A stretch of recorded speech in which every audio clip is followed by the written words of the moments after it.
Hello everyone, welcome back to my channel Sharon studies. ఈరోజు వీడియోలో social studies 10th క్లాస్కి సంబంధించి first lesson India relief features, ఈ లెసన్లోని question and answers, keywords, abbreviations explain చేస్తాను. మన ప్రీవియస్ వీడియోస్లో ఆల్రెడీ నేను ఈ లెసన్కి సంబంధించి లెసన్ ఎక్స్ప్లెనేషన్ 2 పార్ట్స్గా చేసి అప్లోడ్ చేశాను. లెసన్ చూడకపోతే కనుక మీరు ఆ వీడియో చూడండి, మీకు లెసన్ అంతా చాలా క్లియర్ కట్గా అర్థమవుతుంది. ఇప్పుడు ఈ వీడియోలో ఆ లెసన్కి సంబంధించి ఈ టాపిక్స్ కూడా మనం కవర్ చేద్దాం. సో యాక్చువల్లీ మీకు ఎస్సీ ఎగ్జామ్స్లో ఏంటి, మీ ప్రీ ఫైనల్ అండ్ పబ్లిక్ ఎగ్జామ్స్లో సోషల్ స్టడీస్కి సంబంధించి క్వశ్చన్స్ ఎలా ఉంటాయంటే డైరెక్ట్గా టెక్స్ట్ బుక్లో ఉండే టెక్స్టువల్ క్వశ్చన్స్ డైరెక్ట్గా ఉండవు. అంటే క్వశ్చన్ని మీకు ఆలోచించి అనలైజ్ చేసుకుని రాసే విధంగా మీకు క్వశ్చన్స్ ఇస్తారనమాట. మీరు సొంతంగా ఆలోచించి రాయాలంటే దాని అర్థం ఏంటి, మీకు కంటెంట్ మీద చాలా గ్రిప్ ఉండాలి. ఓకే, డైరెక్ట్ క్వశ్చన్స్ ఉంటాయి, ఇలా అనలైజ్ చేసుకుని లాజికల్గా థింక్ చేసి రాసే క్వశ్చన్స్ కూడా ఉంటాయి. ఈ డైరెక్ట్ క్వశ్చన్స్ ఏవైతే ఉంటాయో అవి మోస్ట్లీ మీ టెక్స్టువల్ క్వశ్చన్స్ నుంచి వస్తాయి. అంటే ఈ స్లైడ్ చూడండి, మీ టెక్స్ట్ బుక్లో లెసన్ అయిపోయిన తర్వాత క్వశ్చన్స్ ఉంటాయి కదా, టెక్స్టువల్ క్వశ్చన్స్. ఇవన్నీ మీరు బాగా తరోగా ప్రిపేర్ అయ్యి ఈ లెసన్ అంటే ఈ కంటెంట్ ఏదైతే ఉందో దీన్ని బాగా అర్థం చేసుకున్నట్లయితే క్వశ్చన్ ఎలా ఇచ్చినా సరే మీరు చాలా ఈజీగా ఆన్సర్ చేయగలుగుతారు. అందుకే నా ప్రీవియస్ వీడియోస్ బాగా చూడండి. సో ఈ వీడియో ఈ 10th క్లాస్ స్టూడెంట్స్ ప్రత్యేకించి మీకు చాలా చాలా యూస్ఫుల్ అవుతుంది. వీడియో మొత్తం పూర్తిగా చూసి నచ్చితే కనుక లైక్ చేయండి. సో ముందైతే సబ్స్క్రైబ్ చేసేసుకోండి, బెల్ ఐకాన్ క్లిక్ చేసి ఆల్ అని క్లిక్ చేయండి. Let us look at the first question. The sun rises 2 hours earlier in Arunachal Pradesh as compared to Gujarat in the west, but the clock shows the same time. How does this happen? అంటే ఈ question యొక్క అర్థం ఏంటి? వెస్ట్లో ఉన్న గుజరాత్తో compare చేస్తే eastern డైరెక్షన్లో ఉన్న అరుణాచల్ ప్రదేశ్ స్టేట్లో 2 గంటల ముందుగా సన్ రైజ్ అనేది జరుగుతుంది. అయినా సరే క్లాక్లో టైం మట్టుకు సేమ్ టైం చూపిస్తుంది గుజరాత్ ఇంకా అరుణాచల్ ప్రదేశ్లో. ఎందువలన ఇది జరుగుతుంది అని మన క్వశ్చన్. దానికి ఆన్సర్ ఏంటో చూద్దాం.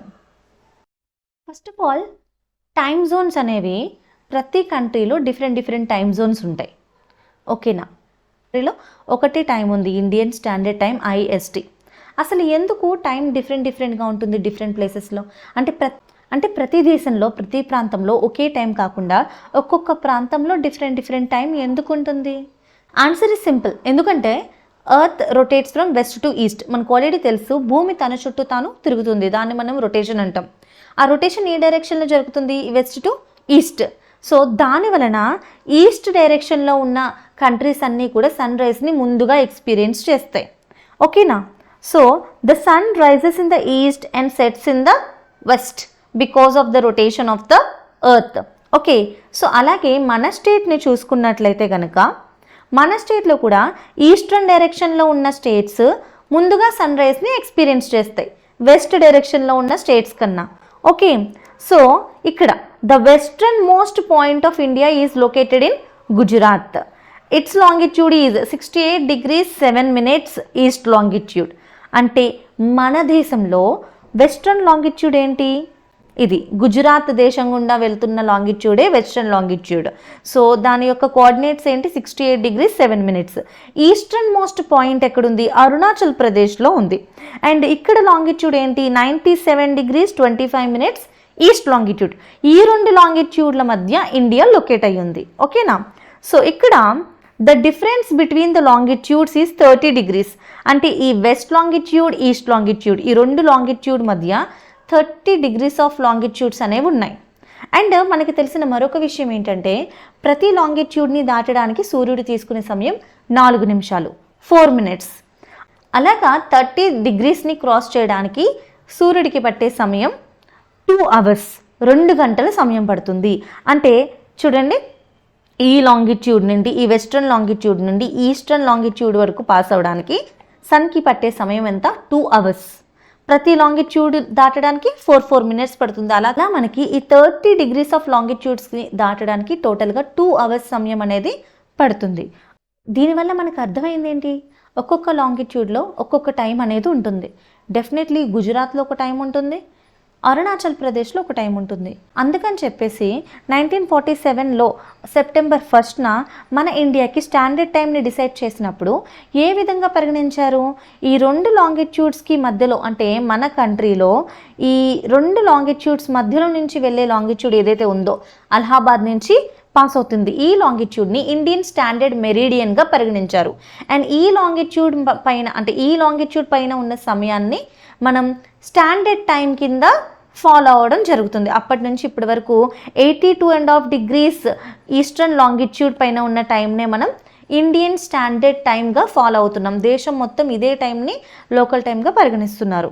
కానీ రియాలిటీలో చూసుకుంటే మరి ప్రతి స్టేట్లో, మన కంట్రీలోని ప్రతి స్టేట్లో ఈ సేమ్ టైం ఉంటుందా అంటే ఉండదు. డెఫినెట్లీ టైం డిఫరెన్స్ ఉంటుంది, 2 hours ఉంటుంది. అరుణాచల్ ప్రదేశ్లో మనకి సపోజ్ అరుణాచల్ ప్రదేశ్లో 5 o'clockకి సన్ రైజ్ అయిందనుకోండి, ఇక్కడ 7 o'clockకి సన్ రైజ్ అవుతుంది. మరి అదేంటి మేడం, చాలా డిఫరెన్స్ ఉంటుంది కదా, వాళ్ళ స్కూల్ టైమింగ్స్ కానీ చాలా డిఫరెన్స్ ఉంటుంది కదా, ఇలా టైం ఫాలో అవుతాయంటే అఫ్కోర్స్ టైం డిఫరెన్స్ అనేది ఉంటుంది మరి, ఎందుకంటే తప్పదు. ఎందుకంటే ఒక కంట్రీకి ఒక టైం జోన్ కావాల్సి వచ్చినప్పుడు డిఫరెంట్ టైం జోన్స్ ఉన్నాయనుకోండి, ఫ్లైట్ టైమింగ్లో కానీ ఇంకా డిఫరెంట్ బిజినెస్ టైమింగ్స్లో కానీ చాలా డిఫికల్టీస్ వస్తాయి. సో అందుకే కంట్రీకి మొత్తం ఒకటే టైం జోన్ ఫాలో అవ్వడం అనేది జరుగుతుంది. ఓకేనా? సో ఇక్కడ local time of places on different longitudes are different, అంటే ప్రతి లాంగిట్యూడ్ మీద డిఫరెంట్ టైం అనేది ఉంటుంది. కానీ ఇలా మన కంట్రీలో ఒక్కొక్క లాంగిట్యూడ్ మీద ఒక్కొక్క టైం ఉంటుంది. అయినా సరే మన స్టాండర్డ్ టైం 82.5 degrees లాంగిట్యూడ్ కాబట్టి ఇక్కడ ఏదైతే టైం ఉందో అదే టైం ఇండియా మొత్తం ఫాలో అవుతుంది. మన క్లాక్లో ఏదైతే టైం చూపిస్తుందో అది 82.5 degrees ఈస్టర్న్ లాంగిట్యూడ్ పైన ఉన్న టైం. ఓకేనా? So but the local time on 82.5 minutes 82 degrees 30 minutes east longitude is taken as standard time to follow one timing for the country. మన కంట్రీ మొత్తానికి ఒకటే టైంని ఫాలో అవ్వడం కోసం ఈ విధంగా పరిగణించడం జరిగిందనమాట. Hence there will be difference between the local time and standard time. Obviously standard టైంకి లోకల్ టైంకి మధ్య చాలా వ్యత్యాసం అనేది ఉంటుంది. హెన్స్ ఇందువలన sun rises 2 hours earlier in Arunachal Pradesh, but the clock shows the same time due to the standard time. So ఈ question యొక్క ఆన్సర్ ఇదన్నమాట. So now let us look at the second question. If the Himalayas would have not been in its present position, how would be the climatic conditions of the Indian subcontinent? ఇప్పుడు మనకి మన దేశంలో హిమాలయాలు ఎక్కడైతే ఉన్నాయో ఆ డైరెక్షన్లో, అంటే ఆ ప్రాంతంలో హిమాలయ పర్వతాలు లేకపోతే గనక మన ఇండియన్ సబ్ కాంటినెంట్, ఉపఖండమైన మన భారతదేశంలో క్లైమేటిక్ కండిషన్స్, అంటే వాతావరణ పరిస్థితులు ఏ విధంగా ఉంటాయి అనేసి ఈ క్వశ్చన్ యొక్క అర్థం. సో ఆన్సర్ ఏంటో తెలుసుకుందాం. సో ఇక్కడ ఫస్ట్ పాయింట్ ఏంటంటే, హిమాలయ పర్వతాలు మన ఇండియాలో నార్త్ అండ్ నార్త్ ఈస్ట్ డైరెక్షన్లో ఉన్న హిమాలయ పర్వతాలు ఇక్కడ సెంట్రల్ ఏషియా నుండి, అంటే రష్యా, మంగోలియా, చైనా, ఈ సెంట్రల్ ఏషియా నుండి వీచేటటువంటి కోల్డ్ విండ్స్, చల్లని గాలులు ఏవైతే ఉంటాయో అవి మన ఇండియా లోపల వరకు రాకుండా ఈ హిమాలయ పర్వతాలు అనేవి ఆపుతున్నాయన్నమాట.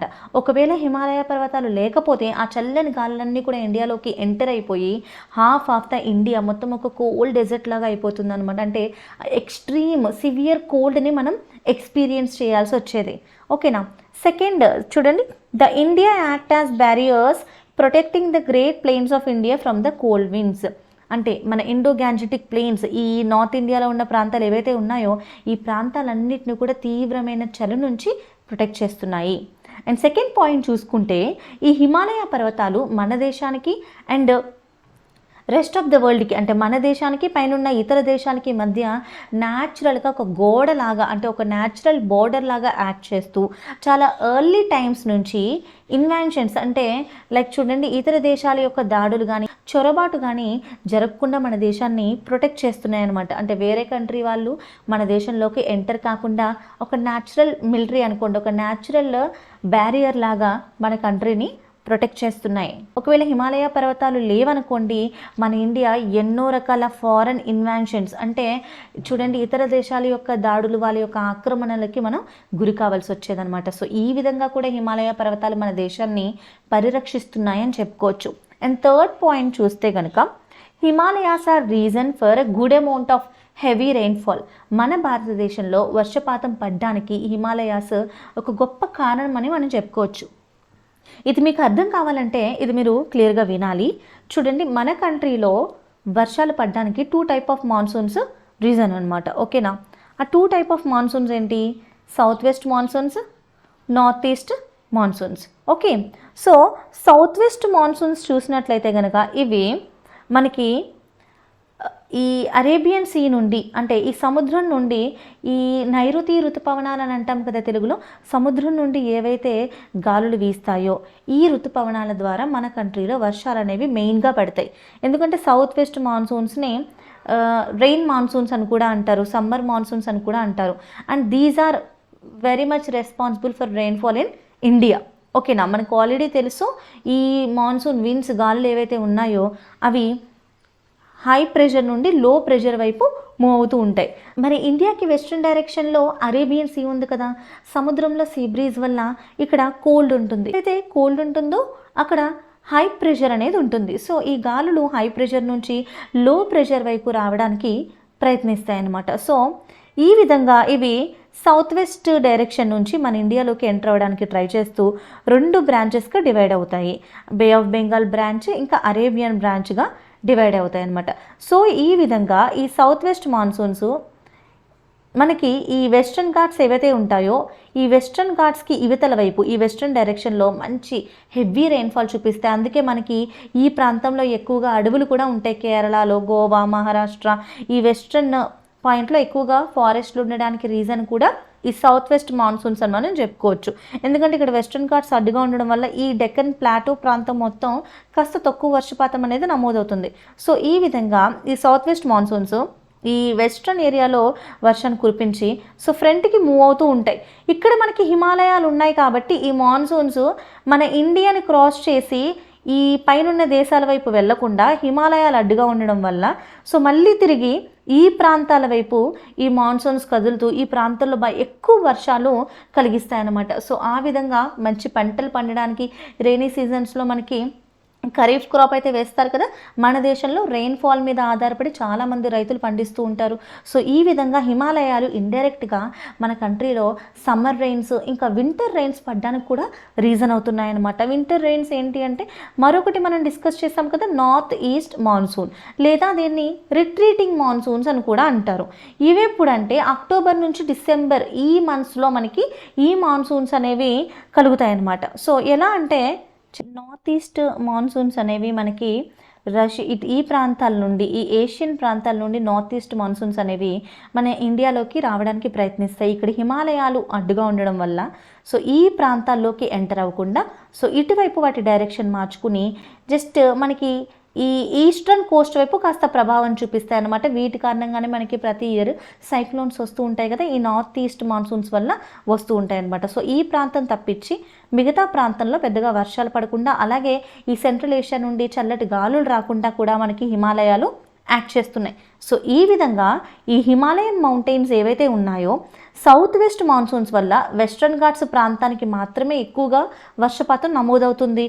సో ఇలా ఈ గాలులు వీస్తూ వేరే కంట్రీస్కి వెళ్ళిపోకుండా ఈ ప్రాంతాల్లో కూడా ఇక్కడ మనకి నార్దర్న్ ప్లెయిన్స్ ఉన్న ప్రాంతాల్లో కూడా మంచి వర్షపాతాన్ని చూపించడానికి కారణమవుతున్నాయి.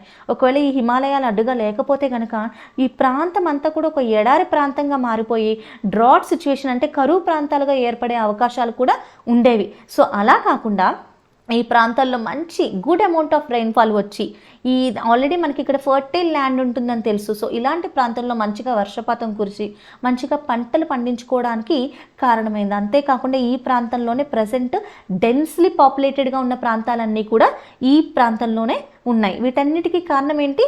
హిమాలయ పర్వతాలు. చూడండి, the Himalayas are reason for heavy rainfall as they obstruct the south west monsoons. If these would have not been there, the southwestern monsoons would have crossed India and India would have faced a drought conditions. ఇవే లేకపోతే కనుక ఇండియాలో కరువు situations, drought అంటే తెలుసు కదా, పంటలు పండకుండా ఆహార ధాన్యాల కొరత ఏర్పడి డ్రాట్ సిచ్యువేషన్స్ అనేవి మనం ఫేస్ చేయాల్సి వచ్చేది. ఓకేనా? సో అంతేకాకుండా the Himalayas are reason for summer rains and monsoon type of climate in the regions that are beyond western ghats. ఇప్పుడే కదా మీకు ఎక్స్ప్లెయిన్ చేశాను, వెస్ట్రన్ ఘాట్స్ లేని ప్రాంతాల్లో అంటే the remaining part of India మొత్తం కూడా చక్కటి వర్షాలు పడడానికి, మంచి మాన్సూన్ క్లైమేట్ ఉండడానికి మనకి హిమాలయాలే కారణమవుతున్నాయి. ఓకేనా.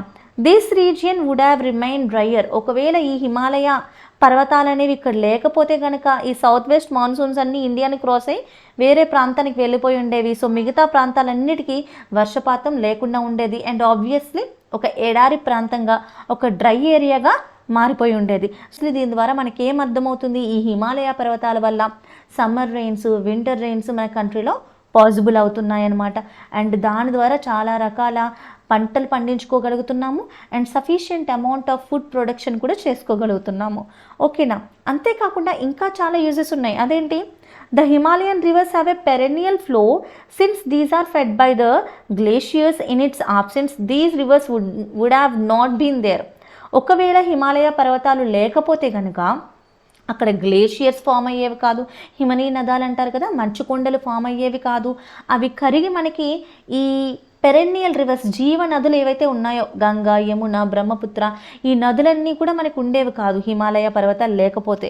హిమాలయ పర్వతాలు ఉన్నాయి కాబట్టి, అక్కడ గ్లేషియర్స్ ఫామ్ అవుతున్నాయి కాబట్టి, అవి కరిగి మనకి సంవత్సరం అంతా అంటే త్రూ అవుట్ ద ఇయర్ మనకి నదులు ప్రవహిస్తూ చక్కటి నీరుని అందిస్తున్నాయి కాబట్టి ఈ నార్దర్న్ పార్ట్ ఆఫ్ ఇండియా మొత్తం ఈ పెరెన్నియల్ ఫ్లో వల్ల చక్కగా ఫర్టైల్గా తయారయ్యింది. అంతేకాకుండా మంచి పంటలు పండించుకోగలుగుతున్నారు. ఒకవేళ ఈ హిమాలయ పర్వతాలు లేకపోతే కనుక ఈ రివర్స్ కూడా మనకు ఉండేవి కాదు, ఈ హిమాలయన్ రివర్స్ కూడా ఉండేవి కాదు. ఓకేనా.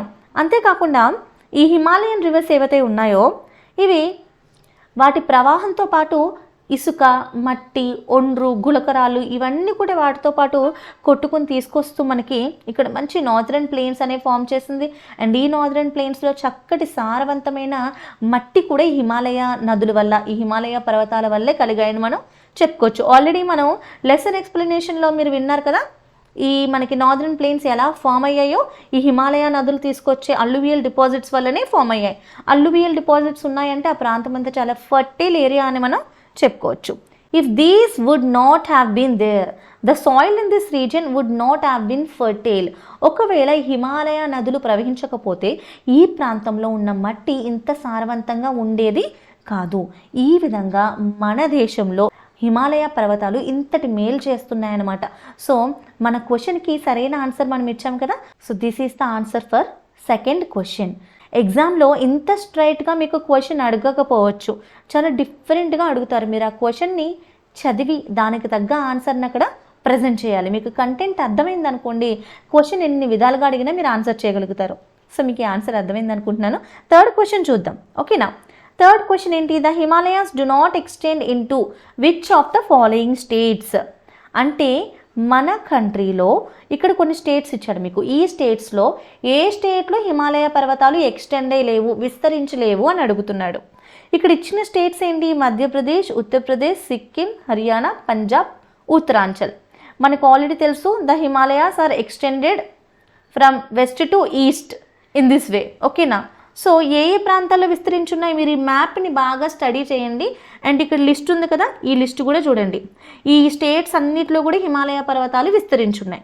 Jammu and Kashmir, Himachal Pradesh, Uttarakhand, Sikkim, Arunachal Pradesh, Nagaland, Manipur, Mizoram, Tripura, Meghalaya, West Bengal, Assam. ఎన్ని రాష్ట్రాల్లో హిమాలయ పర్వతాలు అనేవి విస్తరించున్నాయి. ఇక్కడ ఇచ్చిన లిస్ట్లో ఏ స్టేట్స్లో హిమాలయ పర్వతాలు విస్తరించలేవు చూడండి. మధ్యప్రదేశ్ ఉందా ఈ లిస్ట్లో? లేదు కదా. చూడండి, మధ్యప్రదేశాలు హిమాలయాస్ నో ఛాన్స్.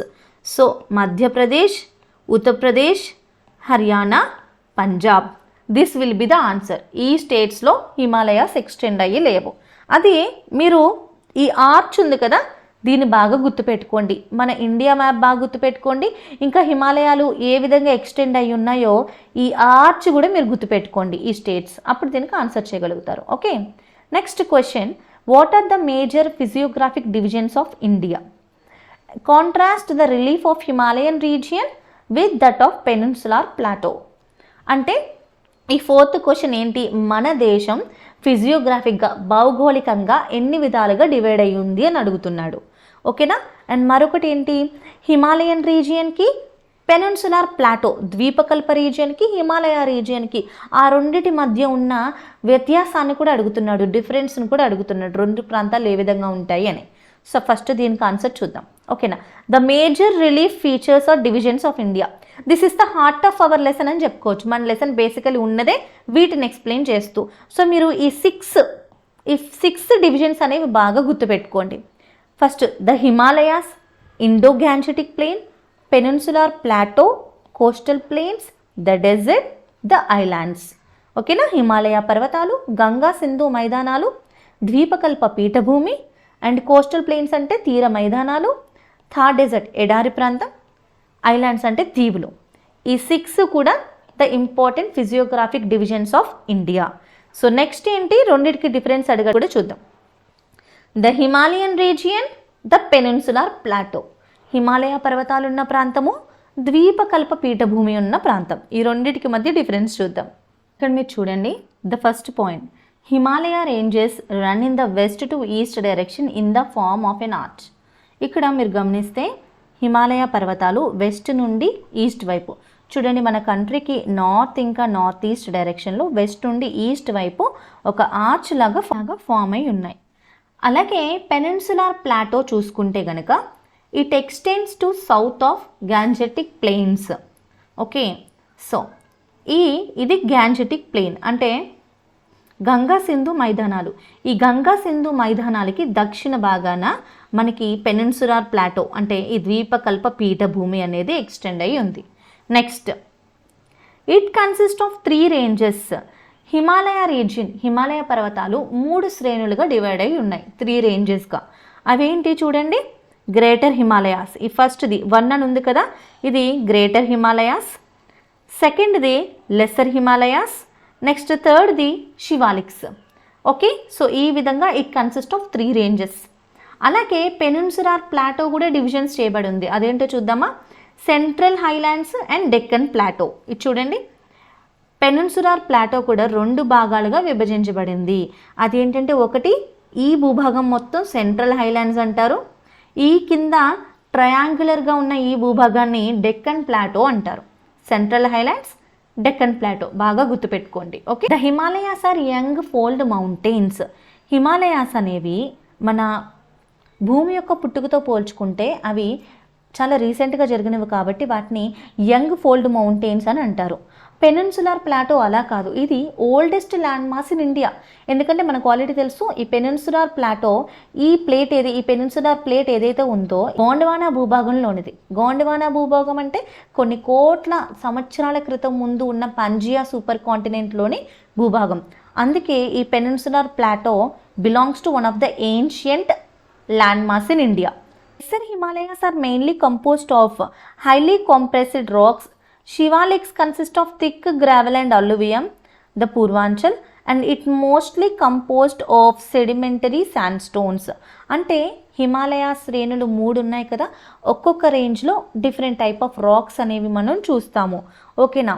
లెసర్ హిమాలయాస్లో అంటే హిమాచల్ రేంజ్లో మనం ఎక్కువగా కాంప్రెస్డ్ రాక్స్, ఒత్తిడి కలిగిన రాళ్ళు ఎక్కువగా గమనిస్తాము. శివాలిక్ రేంజ్ అంటే లాస్ట్ రేంజ్ ఉంది కదా, ఈ శివాలిక్ రేంజ్లో మనం థిక్ గ్రావెల్ అంటే పెద్ద పెద్ద రాళ్ళు ఇంకా అల్లువియల్ డిపాజిట్స్ చూస్తాము. అలాగే పూర్వాంచల్ అంటే ఇక్కడ నార్త్ ఈస్టర్న్ స్టేట్స్లో ఉండే హిమాలయ ప్రాంతాల్లో సెడిమెంటరీ శాండ్ స్టోన్స్ ఎక్కువగా కనిపిస్తుంటాయి. This is about Himalayan region. అదే మనం పెనిన్సులార్ ప్లాటో చూసుకుంటే కనుక peninsular plateau is mainly composed of old crystalline, hard, igneous and metamorphic rocks. Volcanic formation కదా. పెనిన్సులార్ ప్లాటోలో కొన్ని మిలియన్స్ ఆఫ్ ఇయర్స్ వరకు జరిగిన వాల్కనిక్ యాక్టివిటీ వల్ల మనం ఈ రకమైన రాళ్ళని ఇక్కడ ఎక్కువగా గమనిస్తాము. ఈ యాక్టివిటీ వల్ల ఏర్పడిన సాయిల్ కదా, మెయిన్లీ బ్లాక్ సాయిల్ ఏదైతే ఉంటుందో పంటలకి చాలా బాగా యూజ్ అవుతుంది అనమాట. ఓకేనా. అంతేకాకుండా మినరల్ రిసోర్సెస్ కూడా ఎక్కువగా మనకి కనిపిస్తూ ఉంటాయి. ఓకే. సో నెక్స్ట్ చూడండి, next point, the Himalaya contain deep and steep valleys. Himalaya ప్రాంతాల్లో చాలా లోతైన ఏటవాలుగా లోతుగా ఉండే లోయల్ని ఎక్కువగా మనం గమనిస్తాము. పెనిన్సులార్ ప్లాటోలో చూస్తే చాలా వెడల్పుగా, షాలోగా, బ్రాడ్గా ఉండే వ్యాలీస్ని గమనిస్తాం. Himalaya rivers are perennial rivers. Perennial అంటే that flow throughout the year, సంవత్సరం మొత్తం కూడా ప్రవహిస్తూ ఉండే జీవనదుల్ని మనం పెరెన్నియల్ రివర్స్ అంటాం. హిమాలయ నదులన్నీ కూడా పెరెన్నియల్ రివర్సే. కానీ మనకి ఈ పెనిన్సులార్ రివర్స్ ఏదైతే ఉన్నాయో, ఓకేనా, పెనిన్సులార్ రివర్స్ అన్నీ కూడా పెరెన్నియల్ కాదు, intermittent reverse and non perennial. అంటే ఇవి త్రూ అవుట్ ద అంటే గ్లేషియర్స్ నుంచి ఉద్భవించిన నదులు కాదు కదా, ఇవన్నీ కూడా రెయిన్ ఫెడ్ రివర్స్ కాబట్టి పెరెన్నియల్ రివర్స్లోకి రావు. వీటిని ఇంటర్మిటెంట్ రివర్స్ అంటారు లేదా నాన్ పెరెన్నియల్ రివర్స్ అని అంటారు. Less amount of metals and minerals are found in Himalayan region. Himalaya ప్రాంతాల్లో మెటాలిక్ అండ్ మినరల్ రిసోర్సెస్ అనేవి తక్కువగా కనిపిస్తాయి compared to peninsular plateau. Plateau రీజియన్లో మాత్రం ఆల్రెడీ చెప్పాను, అది one of the ancient land mass.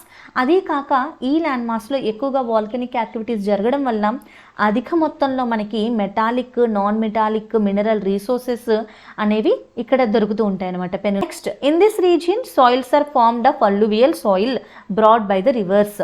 నదుల ద్వారా కొట్టుకొచ్చిన అల్లువియల్ డిపాజిట్స్ ఏవైతే ఉంటాయో, మట్టి, ఒండ్రు, ఇసుక, గులకరాళ్ళు ఇవన్నీ కలిపి ఈ రీజియన్లో ఎక్కువగా మనం చూస్తుంటాం. అలాగే పెనిన్సులార్ ప్లాటోలో మాత్రం మనకి ఎక్కువగా సాయిల్స్ అనేవి బ్లాక్ సాయిల్ ఎక్కువగా చూస్తాం. ఈ సాయిల్ అంతా కూడా మనకి వాల్కనిక్ ఇరప్షన్ వల్ల జరిగింది. మీకు వాల్కనిక్ ఇరప్షన్ జరిగినప్పుడు లోపల నుంచి లావా బయటకు వచ్చినప్పుడు ఆ మాగ్మా ఏదైతే ఉంటుందో కొన్ని మిలియన్స్ ఆఫ్ ఇయర్స్ ప్రాసెస్లో కూల్ డౌన్ అయ్యి ఒక బ్లాక్ సాయిల్గా, ఒక హార్డ్ రాక్గా ఫామ్ అవుతుంది. దాన్నే తర్వాత బ్లాక్ సాయిల్గా మనం పిలుస్తూ ఉంటాం అన్నమాట. సో ఈ విధంగా ఈ రెండు ప్రాంతాలకి మధ్య ఉన్న డిఫరెన్సెస్ ఈ క్వశ్చన్కి మనం ఆన్సర్ చేస్తాం. సో అర్థమైంది కదా. ఇది fifth question, what is the influence of Himalayas on Indian agriculture? అంటే హిమాలయ పర్వతాల యొక్క ప్రభావం భారతదేశంలోని వ్యవసాయ రంగం మీద ఏ విధంగా ఉంది అని అడుగుతున్నాడు. దీనికి ఆన్సర్ ఏంటో చూద్దాం. ఆల్రెడీ ఇందాక మనం హిమాలయాస్ యొక్క యూజెస్ చూసుకున్నాం కదా, అది గుర్తెచ్చుకుంటూ ఈ ఆన్సర్ వినండి, సేమ్ ఉంటుంది. సో మన ఇండియన్ అగ్రికల్చర్ మీద కూడా హిమాలయ పర్వతాల యొక్క ప్రభావం చాలా ఉంది. అది ఎలా అంటే, హిమాలయాల నుంచి ప్రవహిస్తూ వచ్చే నదులన్నీ కూడా పెరెన్నియల్ రివర్స్, జీవనదులు, అంటే సంవత్సరం పొడుగునా కూడా ప్రవహిస్తూ ఉంటాయి. అందుకే ఇక్కడ అగ్రికల్చర్ అనేది త్రూ అవుట్ ద ఇయర్ వాళ్ళు సంవత్సరం పొడుగునా వ్యవసాయం చేసుకుంటూ ఉంటారు. మనకి 2-3 పంటలు ఉంటాయి కదా, ఖరీఫ్, రబీ, జియాద్ అని. సో ఇక్కడ 3 పంటలు కూడా చేసుకోవడానికి చాలా అనువుగా ఉంటుంది. వ్యవసాయం అనేది చాలా బాగా అభివృద్ధి చెందింది ఈ ప్రాంతాల్లో. ఓకేనా, water is available in abundance, water చాలా ఎక్కువగా ఉంటుంది కాబట్టి ఈ ప్రాంతంలో అగ్రికల్చర్ అనేది చాలా బాగా డెవలప్ అయ్యింది. నెక్స్ట్ చూసుకుంటే, the Himalayas obstruct the Bay of Bengal branch of southwest monsoons. Due to this, it is raining heavily in northwest and north India. ఇదేంటో చెప్తాను. మీకు ఇందాక ఆల్రెడీ చెప్పాను కదా, సౌత్ వెస్ట్ మాన్సూన్స్ అనేవి 2 బ్రాంచెస్గా డివైడ్ అయ్యి మన ఇండియాలో వర్షాలను ఇస్తాయి. ఈ సౌత్ వెస్ట్ మాన్సూన్స్ 2 బ్రాంచెస్గా విడిపోయి మన ఇండియా అంతటా కూడా మంచిగా వర్షాలు కురిపిస్తున్నాయి కదా. సో ఇక్కడ బే ఆఫ్ బెంగాల్ బ్రాంచ్ ఏదైతే ఉందో, ఇవి ఇలా వీస్తూ ఈ మాన్సూన్స్ అనేవి ఈ విధంగా హిమాలయ పర్వతాలు అడ్డు రావడం వల్ల ఇటువైపు డైరెక్షన్ తీసుకుని ఇక్కడ నార్త్ ఈస్ట్లో ఉన్న స్టేట్స్ ఏవైతే ఉన్నాయో, ఈ నార్దర్న్ ప్లెయిన్స్ ఉన్న రీజియన్స్ ఏవైతే ఉన్నాయో, ఇక్కడ చాలా విస్తారంగా వర్షాలు కురిపిస్తాయి అన్నమాట. పాయింట్ చూద్దాము. The soils in Indo Gangetic plains are very fertile due to the alluvial soil brought by the Himalayan rivers. Hence the crops here are high yielding. అంటే ఈ ప్రాంతంలో ప్రత్యేకించి ఇండో గ్యాంజెటిక్ ప్లెయిన్స్ ఏవైతే ఉన్నాయో ఇవి చాలా సారవంతమైన ప్రాంతాలు, మంచి ఫర్టైల్ సాయిల్ ఉంటుంది కాబట్టి. ఎందుకు ఫర్టైల్ సాయిల్ ఉంటుంది? అసలు ఈ నార్థరన్ ప్లెయిన్స్ ఎలా ఫామ్ అయ్యాయి? అదొక షాలో బేసిన్గా ఉండేది. హిమాలయాలు ఫామ్ అయిన తర్వాత హిమాలయ పర్వతాల నుంచి ప్రవహిస్తూ వచ్చే నదులు ఏవైతే ఉంటాయో అక్కడ ఉన్న మట్టి, అల్లువియల్ డిపాజిట్స్ అన్నీ కూడా వాటితో పాటు ప్రవహిస్తూ వచ్చి ఈ షాలో బేసిన్ ఏదైతే ఉందో, ఈ నార్థరన్ ప్లెయిన్స్ ఉన్న రీజియన్ అంతటా కూడా అల్లువియల్ డిపాజిట్స్ వేయలో కొట్టుకొస్తూ అక్కడ అవన్నీ ఫామ్ అవ్వడం వలన అక్కడ ఉన్న ల్యాండ్ అంతా కూడా చాలా ఫర్టైల్గా, అంటే సారవంతంగా, అంటే పంటలు పండించుకోవడానికి అనువైన నేలగా ఉన్నదనమాట. అందుకని చెప్పేసి ఇక్కడ పండించే పంటలన్నీ కూడా మంచి ఈల్డింగ్ ఇస్తాయి, అంటే మంచి పంటనైతే ఇస్తాయి అన్నమాట. నెక్స్ట్ 4th పాయింట్ చూస్తే, these act as barriers protecting the great plains of India from cold winds of Central Asia during severe winter. If these had not been there, the cool winds would have come into India and crops would have been damaged due to freezing weather. ఇది ఇందాక already discuss చేసాం కదా.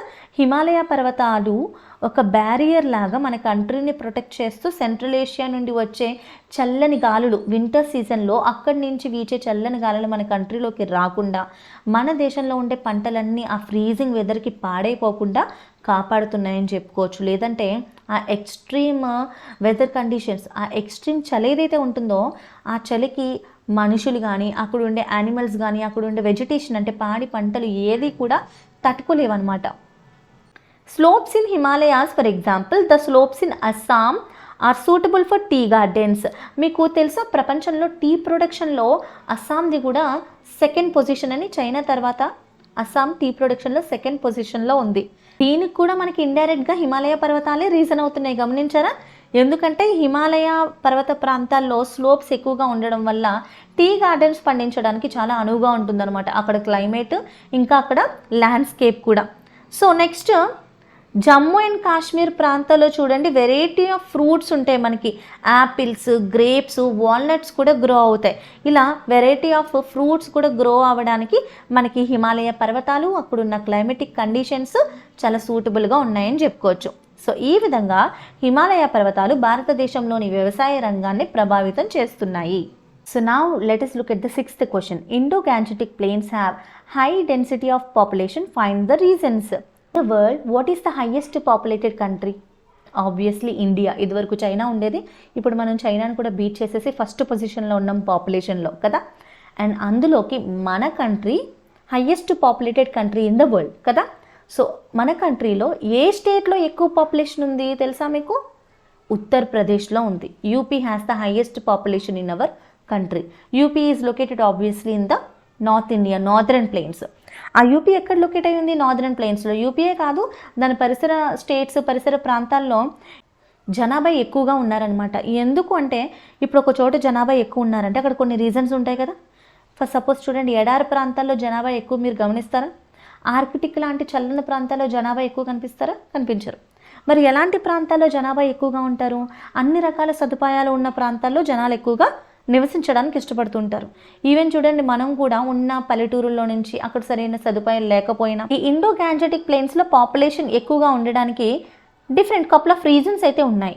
అల్లువియల్ soil, natural vegetation, water facility, cultures, industries, urban areas, transportation. వీటి గురించి ఒక్కొక్కటిగా వివరంగా తెలుసుకుందాం మనం, ఓకేనా? ఫస్ట్ చూడండి, అల్లువియల్ సాయిల్. ఇది మనకి రిపీట్ అవుతూనే ఉంది కదా ఫస్ట్ నుంచి. అసలు ఈ నార్దర్న్ ప్లేన్స్ ఏర్పడిందే అల్లువియల్ సాయిల్ వల్ల, అల్లువియల్ డిపాజిట్స్ వల్ల. ఈ అల్లువియల్ సాయిల్ చాలా ఫర్టైల్గా ఉంటుంది కూడా. ఇదిగోండి, ఇదే అల్లువియల్ సాయిల్ అనమాట.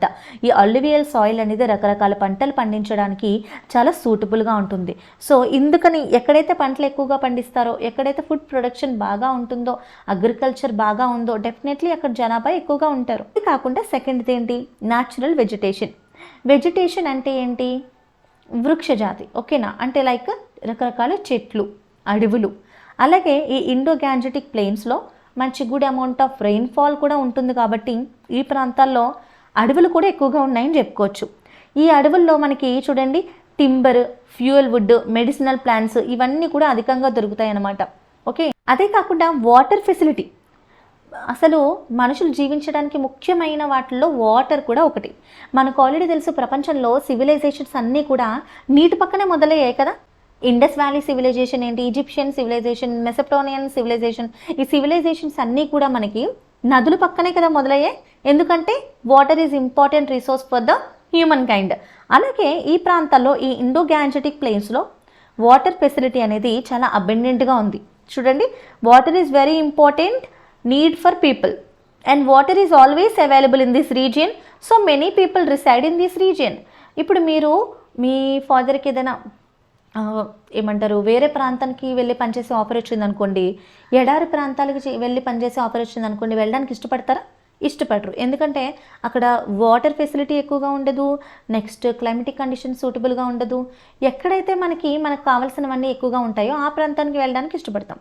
అలాగే ఇక్కడ వాటర్ ఫెసిలిటీ కూడా బాగా ఉంటుంది కాబట్టి దీన్ని కూడా పాపులేషన్ ఎక్కువగా ఉండడానికి ఒక రీజన్గా మనం చెప్పుకోవచ్చు. ఇక్కడ పెరెన్నియల్ రివర్స్ ఉన్నాయి అండ్ అంతేకాకుండా మంచి అమౌంట్ ఆఫ్ రెయిన్ఫాల్ కూడా ఉంటుంది. సో ఇక్కడ డెఫినెట్లీ వాటర్ అవైలబిలిటీ కూడా చాలా బాగుంటుంది, ఓకేనా? నెక్స్ట్ ఇక్కడ మ్యాప్ ఇచ్చాను కదా, ఈ మ్యాప్ మీరు బాగా అబ్జర్వ్ చేయండి. పంజాబ్, హర్యానా, ఉత్తరప్రదేశ్, బీహార్, వెస్ట్ బెంగాల్ ఇవన్నీ కూడా ఈ ఇండో గ్యాంజెటిక్ ప్లెయిన్స్ ఉన్న ప్రాంతాలు అనమాట. ఈ ప్రాంతాల్లో మనకి ఈ రకమైన ఫెసిలిటీస్ అన్నీ ఉన్నాయి. అందుకే ఈ ప్రాంతాల్లో ఎక్కువగా పాపులేషన్ అనేది ఉంది. ఓకేనా. Cultures, many prominent cultures developed on the bank of reverse. So density of population is high in Indo Gangetic plains. సంస్కృతి సాంప్రదాయాలు కూడా ఒక ఫ్యాక్టర్గా మనం మాట్లాడుకోవచ్చు. ఎందుకంటే ఈ నదీ ప్రవాహాల పక్కన ఎన్నో రకాల కల్చర్స్, ఎన్నో రకాల ట్రెడిషన్స్ డెవలప్ అయి ఉన్నాయి. ఇది కూడా ఒక రకంగా పాపులేషన్కి కారణం అని చెప్పుకోవచ్చు. నెక్స్ట్ ఇండస్ట్రీస్, అఫ్కోర్స్ ఇది మెయిన్ కారణం. More industries are established in this region. ఈ ప్రాంతంలో ఎన్నో రకాల ఇండస్ట్రీస్ అనేవి ఎస్టాబ్లిష్ అయ్యాయి. ప్రజెంట్ జనరేషన్లో అయితే జాబే కదా, చాలామంది జాబ్ వచ్చాయి కదా, అమెరికా, ఆస్ట్రేలియా, వేరే దేశాలకి, వేరే ప్రాంతాలకి వెళ్తూ ఉంటారు. అలాగే చాలామంది పీపుల్ ఈ రీజియన్లో ఎక్కువ ఉండడానికి కారణం ఇంకోటి ఏంటంటే ఇండస్ట్రీస్ బాగా డెవలప్ అవ్వడం వల్ల పని కోసం కూడా చాలామంది జనాలు అక్కడికి మైగ్రేట్ అయ్యి వస్తూ ఉంటారు. చూడండి, ఎంప్లాయ్మెంట్ అంటే ఉపాధి కోసం.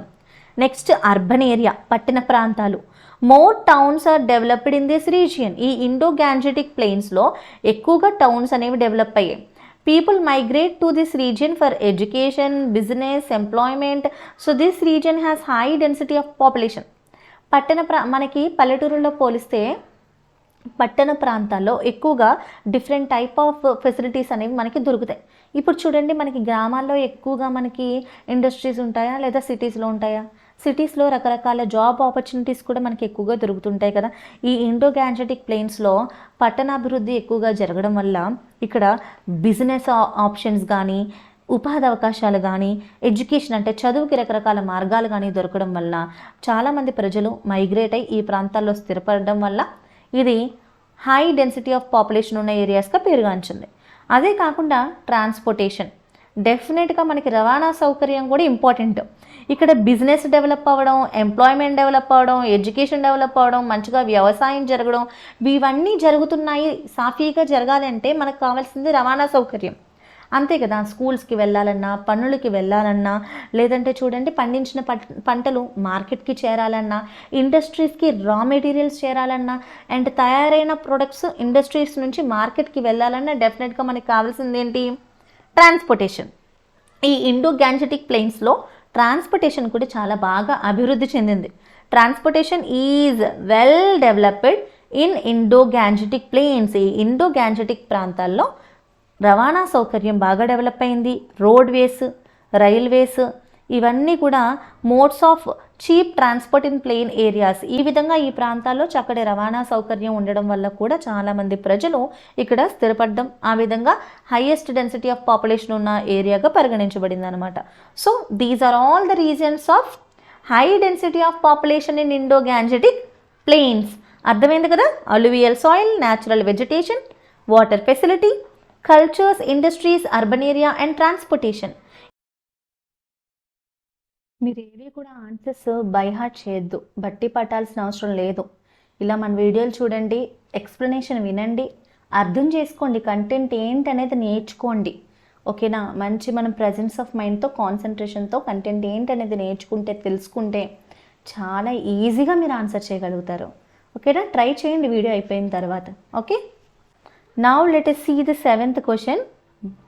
On an outline map of India, show the following. ఇక్కడ మనకి మ్యాపింగ్కి సంబంధించిన క్వశ్చన్ ఇచ్చాడు, జాగ్రత్తగా చూడండి. మీకు మంచి స్కోరింగ్ పాయింట్ అనమాట మ్యాపింగ్ స్కిల్స్ అనేవి. చూడండి, 3 క్వశ్చన్స్ అడిగాడు మనల్ని ఇక్కడ. First, mountain and hill ranges. The Karakoram, the Zaskar, Patkai Bum, the Jaintia, Vindhya range, Aravalli, cardamom hills. ఇప్పుడు మీరు ఒక మ్యాప్ పక్కన పెట్టుకుని ఇది చూస్తూ మీరు కూడా పాయింట్ చేయడానికి ట్రై చేయండి, మ్యాప్ పాయింటింగ్ చేయడానికి ట్రై చేయండి, లేదా స్క్రీన్ షాట్ తీసుకునేనా ట్రై చేయండి. ఓకేనా. చూడండి, this is the Karakoram range. ఇలా పెడతాను. Okay. See, this is the Karakoram range. You can locate it like this. Zanskar range, mountain ranges అన్నీ కూడా మీరు మౌంటైన్ ఈ హిల్ సింబల్స్ తోటి రిప్రజెంట్ చేయండి. అండ్ ఇక్కడ మనకి సిక్కింలో కనపడుతుంది కదా, మీరు స్టేట్స్ గుర్తుంటే, ఆ ప్రాంతాలు గుర్తుంటే మీరు ఈజీగా లొకేట్ చేయగలుగుతారు. అవి ఎక్కడున్నాయి గుర్తుపెట్టుకోండి. మ్యాప్లో స్టేట్స్ ఎక్కడో గుర్తుపెట్టుకోండి, అలా కూడా ఈజీగా మీరు లొకేట్ చేయగలుగుతారు. ఓకేనా. And here in Sikkim Kangchenjunga. ఇక్కడ మనకి చూడండి నార్త్ ఈస్టర్న్ స్టేట్స్లో జైంటియా హిల్స్, పట్కాయ్ బమ్, వింధ్యా రేంజెస్. ఇక్కడ మనకి రాజస్థాన్లో ఇండియన్ డెజర్ట్. ఇదంతా కూడా ఈ విధంగా షేడ్ చేయాలి మీరు డెజర్ట్ ఏరియాని. Next Aravalli ranges, these are Aravalli ranges. ఇది నంగా పర్బత్, ఇది మాల్వా ప్లాట్యూ, ఇది చోటానగర్ ప్లాట్యూ, ఇక్కడ డెక్కన్ ప్లాటో ఉంటుంది. ఇలాగే ఇది కూడా షేడ్ చేయాలి మీరు పెన్సిల్తో. ఓకేనా. పీక్స్ చూసాం కదా, K2. C this is K2 అంటే కరకోరం రేంజ్ ఇది. ఓకేనా. Next Kanchenjunga, the highest peak in our country. ఇక్కడ లొకేట్ చేయాలి సిక్కిం దగ్గర. Nanga Parbat, this is also located in Himadri range, Jammu and Kashmir స్టేట్లో. ఓకేనా. ఇక్కడ వాటి యొక్క లొకేషన్స్ బాగా గుర్తుపెట్టుకోండి. 2-3 టైమ్స్ మీరు చూసి మ్యాప్ పాయింటింగ్ చేయండి. ప్రాక్టీస్ చేస్తే మీకు బాగా గుర్తుంటుంది, ఈజీగా చేయగలుగుతారు మ్యాప్ పాయింటింగ్. అనైముడి అనగానే మీకు గుర్తుకు రావాలి వెస్ట్రన్ ఘాట్స్లో ద హైయెస్ట్ పీక్ కదా. Anaimudi is the highest peak in western Ghats. ఇక్కడ కేరళ, మీకు కేరళ ఎక్కడ ఉంటుందో తెలుసు కదా, సదరన్ పార్ట్లో కేరళ స్టేట్లో మనకి ఇక్కడ అనైముడి హిల్స్ అనేది ఉంటుంది. సో ఇక్కడ మీరు ఇలాగా అనైముడి హిల్స్ అనేది లొకేట్ చేయాలి. ఓకేనా. Next Indian desert, this is Indian desert. Desert ఇక్కడ ఈ విధంగా మీరు లొకేట్ చేయాల్సి ఉంటుంది పెన్సిల్తో. మీరు ఈ రీజన్ అంతా షేడ్ చేసి ఇండియన్ డెజర్ట్ అని రాయండి. ఇక్కడ ప్లేస్ సరిపోకపోతే మీరు యారో మార్క్ ఇటువైపు గీసైనా బయట గీసైనా రాయొచ్చు. వెస్ట్రన్ ఘాట్స్, వెస్ట్రన్ ఘాట్స్ ఇదంతా మీరు ఈ విధంగా డ్రా చేసి ఇండికేట్ చేయొచ్చు, Western Ghats. Next Lakshadweep, Arabian సీలో ఇండియాకి వెస్ట్ వైపున ఉంటాయి లక్షద్వీప్. ఓకేనా. ఈ డాట్స్తో మీరు లక్షద్వీప్ని రిప్రజెంట్ చేయాలి. జస్ట్ ఒక్క డాట్ వేసి లక్షద్వీప్ అని రాయడం కాదు. ఇలా ఇటు పక్కన ఈ కపుల్ ఆఫ్ ఐలాండ్స్ ఉన్నాయి కదా, వీటన్నిటిని మీరు డాట్స్ లాగా ఇండికేట్ చేయాల్సి ఉంటుంది. ఈ మ్యాప్ మీరు స్క్రీన్ షాట్ తీసుకోండి, లేదా ఈ మ్యాప్ గమనిస్తూ పాజ్ చేసుకుని కాసేపు మీ దగ్గర ఏదైనా మ్యాప్ ఉంటే ప్రాక్టీస్ చేయండి. This is about 7th question. Next and ఇంకొకటి మీకు ఎస్పెషల్లీ మ్యాప్స్ గురించి కూడా నేను ఇంకో వీడియో చేశాను, India relief features map pointing అని. ఆ వీడియోలో మీకు A to Z అన్ని మ్యాప్స్ కవర్ అయిపోతాయి. పొలిటికల్, నెక్స్ట్ ఫిజికల్ ఫీచర్స్, అది ఇంకా సూపర్ డూపర్ యూస్ఫుల్ అనమాట. మీకు ఇక్కడ ఇంకాస్త క్లారిటీ రాకపోతే ఆ వీడియో క్లిక్ చేసి, అది కూడా ఆల్రెడీ ఉంది. ఆ వీడియోలో అన్ని మ్యాప్స్ నీట్గా మ్యాప్ పాయింటింగ్, ఇలాంటి మ్యాప్స్ దొరుకుతాయి కదా మీకు అవుట్లైన్ మ్యాప్స్, ఇవి తెచ్చుకొని చక్కగా, లేదంటే మీ దగ్గర మ్యాప్ పాయింటింగ్ బుక్ ఉంటే దానిలో మీరు ప్రాక్టీస్ చేయండి అవి చూస్తూ. దాంట్లో ఇంకా చాలా డీటెయిల్గా చెప్పాను. ఓకేనా. Next use an atlas and identify the following. Atlas అంటే తెలుసు కదా, collection of maps. Atlas book ఉంటుంది కదా, మ్యాప్స్ బుక్, దాన్ని దగ్గర పెట్టుకొని ఇవన్నీ ఎక్కడున్నాయి చూడండి అంటున్నాడు. చూద్దామా. చూడండి. First one, islands form due to volcanic eruption.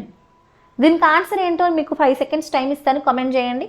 అయిపోయి 5 seconds. చూద్దాం, చూస్తాను ఎంతమంది కామెంట్ చేశారు. ఓకేనా. Islands form due to volcanic eruption. The 2 volcanic island groups in India. మన భారతదేశంలో అండమాన్ అండ్ నికోబార్ ఐలాండ్స్ ఏవైతే ఉన్నాయో వాటికి చెందిన 2 ఐలాండ్ గ్రూప్స్ వాల్కనిక్ ఇరప్షన్ వల్ల ఫామ్ అయ్యాయి. ఇక్కడ కనిపిస్తున్నాయి కదా చూడండి, Narcondam Island and Barren Island. ఈ 2 కూడా మనకి వాల్కనిక్ ఆరిజిన్ అంటారు. The Barren Island located in union territory of Andaman and Nicobar islands is the only active volcano found in the Indian territory. ఈ నార్కొండం ఐలాండ్ అనేది యాక్టివ్లో లేదు, ఇది ఒక్కటి మాత్రమే యాక్టివ్ వాల్కెనో అని చెప్తున్నారనమాట. ఓకేనా. And as well as in south Asia along the chain of volcanoes from Sumatra to Myanmar. చూడండి, సుమత్రా నుంచి ఇండోనేషియా, సుమత్రా నుంచి మ్యాన్మార్ వరకు ఉన్న వాల్కనీస్లో ఈ బ్యారెన్ ఐలాండ్ ఒక్కటే ఇప్పటికీ యాక్టివ్లో ఉందంట. ఓకేనా. సో కనిపిస్తుందా, ఇది ఈ ఐలాండ్ పిక్చర్స్ అన్నమాట, ఈ బ్యారెన్ ఐలాండ్ పిక్చర్. ఓకేనా, కనిపిస్తుందా వాల్కెనో మీకు. అండ్ ఇది మ్యాప్. ఈ లొకేషన్స్ కూడా గుర్తుపెట్టుకోండి, ఎందుకంటే మనకి మ్యాప్లో భాగంగా ఈ క్వశ్చన్ అడిగాడు కాబట్టి మీకు మ్యాప్ పాయింటింగ్లో లొకేట్ బ్యారెన్ ఐలాండ్, నర్కొండం ఐలాండ్ అని అడగచ్చు. అండమాన్ నికోబార్ ఐలాండ్స్ ఉంటాయి కదా, దాంట్లో ఫస్ట్ గ్రూప్లో ఈ ఫస్ట్ 2 అన్నమాట. Next, the countries constituting Indian sub continent. Indian sub continent, sub continent అని ప్రతిసారి ఎందుకు అంటున్నాం, భారతదేశం ఉపఖండం కాబట్టి ఇండియాని సబ్ కాంటినెంట్ అంటారు. ఇండియా ఏ కాంటినెంట్లో ఉంది, ఏషియా, ఆసియా ఖండంలో ఉంది. ఇవన్నీ కూడా మన కంట్రీ చుట్టూతా ఉండి మన కంట్రీని కన్సిస్ట్ చేస్తున్న దేశాలన్నమాట. ఓకేనా? ఏంటివి చూడండి, ఇండియా చూడండి, భూటాన్, దిస్ ఈజ్ భూటాన్, సిక్కిం పక్కన ఉంటుంది. నెక్స్ట్ మాల్దీవ్స్, శ్రీలంక, ఈ రెండు కూడా island countries. Nepal, we are very well aware, Himalayas ఉన్న ప్రాంతం. బంగ్లాదేశ్ చూడండి, ఇది వెస్ట్ బెంగాల్ పక్కన ఉంటుంది బంగ్లాదేశ్. అండ్ పాకిస్తాన్ నార్త్లో ఉంటుంది, నార్త్ వెస్ట్లో Pakistan. So these are the countries constituting Indian subcontinent. ఈ క్వశ్చన్కి ఇది ఆన్సర్. వాటి ప్రాంతాలు, లొకేషన్స్ గుర్తుపెట్టుకోండి, అవేంటనేది కూడా గుర్తుంచుకోండి. Okay, next the states through which the tropic of cancer passes through. మన ఇండియాలో ఏ రాష్ట్రాల నుండి ట్రాపిక్ ఆఫ్ క్యాన్సర్, ఈ 23.5 degrees నార్త్ లాటిట్యూడ్ ఏ రాష్ట్రాల నుండి పాస్ అవుతుంది అని అడుగుతున్నాడు. In India tropic of cancer passes through 8 states. మన కంట్రీలో 8 రాష్ట్రాల నుండి ఇది పాస్ అవుతుంది. ఓకేనా? అండ్ ఒకటి మీరు ట్రిక్ ఏంటంటే ఇండియా మిడిల్లో నుంచి పాస్ అవుతుంది. ఆ మిడిల్లో ఉన్న కంట్రీస్ గుర్తుపెట్టుకోండి, ఈజీయే కదా. చూడండి, గుజరాత్, మధ్యప్రదేశ్, ఛత్తీస్గఢ్, జార్ఖండ్, వెస్ట్ బెంగాల్, త్రిపుర, మిజోరం. ఓకేనా? ఈ 8 states నుండి పాస్ అవుతుంది. మ్యాప్ చూడండి, ఇది చదవండి, అప్పుడు మీకు బాగా గుర్తుంటుంది. Next the northernmost latitude in degrees. Already lesson చెప్పుకునేటప్పుడు, లొకేషన్ చెప్పేటప్పుడు చెప్పాను కదా, India is located between this longitudinal and latitudinal extent. Latitudinal extent ఏంటి చూడండి, ఇది దీస్ ఆర్ ద 2 latitudes. ఈ 2 latitudes మధ్యలో ఇండియా అనేది ఉంది. సో ఈ 2 latitudes-లో నార్త్ లాటిట్యూడ్ ఏది అని అడుగుతున్నాడు. The latitude of northern most point of India is nearest to 37 degrees 6 minutes. ఇది 37 degrees 6 minutes north latitude. And అలాగే కింద వైపు చూసుకుంటే 8 degrees 4 minutes నార్త్ లాటిట్యూడ్. ఇది నార్దర్న్ మోస్ట్ లాటిట్యూడ్, ఇది సదరన్ మోస్ట్ లాటిట్యూడ్. అండ్ ఈ 2 latitudes మధ్య India, the main land of India అనేది ఉంది. Main land of India extends between 8 degrees 4 minutes north latitude and 37 degrees 6 minutes north latitude. ఇంకోటి, ఈ coordinates చాలా ఇంపార్టెంట్, మీరు ఖచ్చితంగా గుర్తుపెట్టుకోవాలి. ఓకేనా? ఈ కోఆర్డినేట్స్ అనేవి చాలా చాలా ఇంపార్టెంట్. లాటిట్యూడ్స్, లాంగిట్యూడ్స్, ఇది మీరు చాలా బాగా గుర్తుపెట్టుకోవాలి. ఓకేనా? ఇంపార్టెంట్ అనమాట. This is important, don't forget. Next the southern most point of country is Indira point which lies on 6 degrees 4 minutes north latitude, and Kanyakumari is the southernmost point of India mainland which lies at 8 degrees 4 minutes north latitude. మనకి second question ఉంది కదా, southern most latitude అని అడుగుతున్నారు. నార్మల్గా అయితే Indira point southern most latitude అంటారు, కానీ 2004 సునామీలో Indira point అనేది సబ్మర్జ్ అయిపోయింది. అండ్ ఈ ఇందిరా పాయింట్ ఏ లాటిట్యూడ్ మీద ఉంది? 6 degrees 4 minutes. అలాగే మెయిన్ ల్యాండ్ చూసుకుంటే మెయిన్ ల్యాండ్కి సదరన్ మోస్ట్ పాయింట్గా కన్యాకుమారిని పరిగణిస్తాం మనం. కన్యాకుమారి, ఈ కన్యాకుమారి ఏ లాటిట్యూడ్ మీద ఉంది? 8 degrees 4 minutes నార్త్ లాటిట్యూడ్. ఇది గుర్తుపెట్టుకోవాలి. ఓకేనా? నెక్స్ట్ లాంగిట్యూడ్నల్ ఎక్స్టెంట్ చూద్దాం. The eastern and western most longitudes in degrees. The main land of India extends between 68 degrees 7 minutes east longitude and 97 degrees 25 minutes east longitude. ఈ 2 longitude మధ్య India situate అయి ఉంది. Okay, the place situated on 3 seas. టక్కని చెప్పేస్తారు కదా, 3 సముద్రాలని surround చేస్తూ ఉన్న place ఏంటి? కన్యాకుమారి. ఎప్పుడైనా వెళ్ళారా? ఎవరైనా వెళ్తే కనుక కామెంట్ చేయండి. నేను ఇంకా వెళ్ళలేదు, నాకు చాలా ఇష్టం ప్లేసెస్ చూడడం. అలా మీలో ఎవరికి ఇష్టం ఇలాంటి ప్లేసెస్ అన్నీ ట్రావెల్ చేయాలని? అండ్ ఒకవేళ కన్యాకుమారి మీరు విజిట్ చేసి ఉంటే కనుక కామెంట్ చేయండి. వాటి గురించి ఏమైనా 3 points కూడా రాయండి. ఓకేనా? Next the place situated on 3 seas. Kanyakumari, A place which is in Tamil Nadu, situated on 3 seas.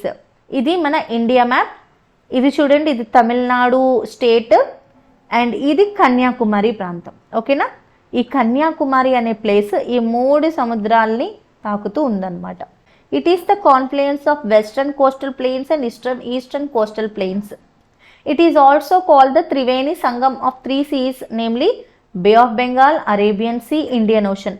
ఈ 3 సముద్రాలని కలుపుతూ దీన్ని త్రివేణి సంగమం అని కూడా పిలుస్తారు.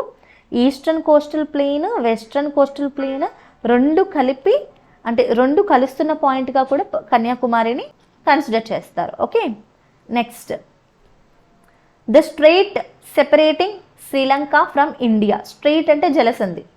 ఏ స్ట్రెయిట్ ఇండియాని శ్రీలంకని సపరేట్ చేస్తుంది అన్నది question. Pak straight. Answer is Pak straight. మీకు కనిపిస్తుంది కదా map. This is India, this is Sri Lanka. ఓకేనా, ఇక్కడ మనకు ఒక కనెక్షన్ కనిపిస్తుంది కదా టూ కంట్రీస్కి మధ్య, దీన్ని పాక్ స్ట్రెయిట్ అంటారు.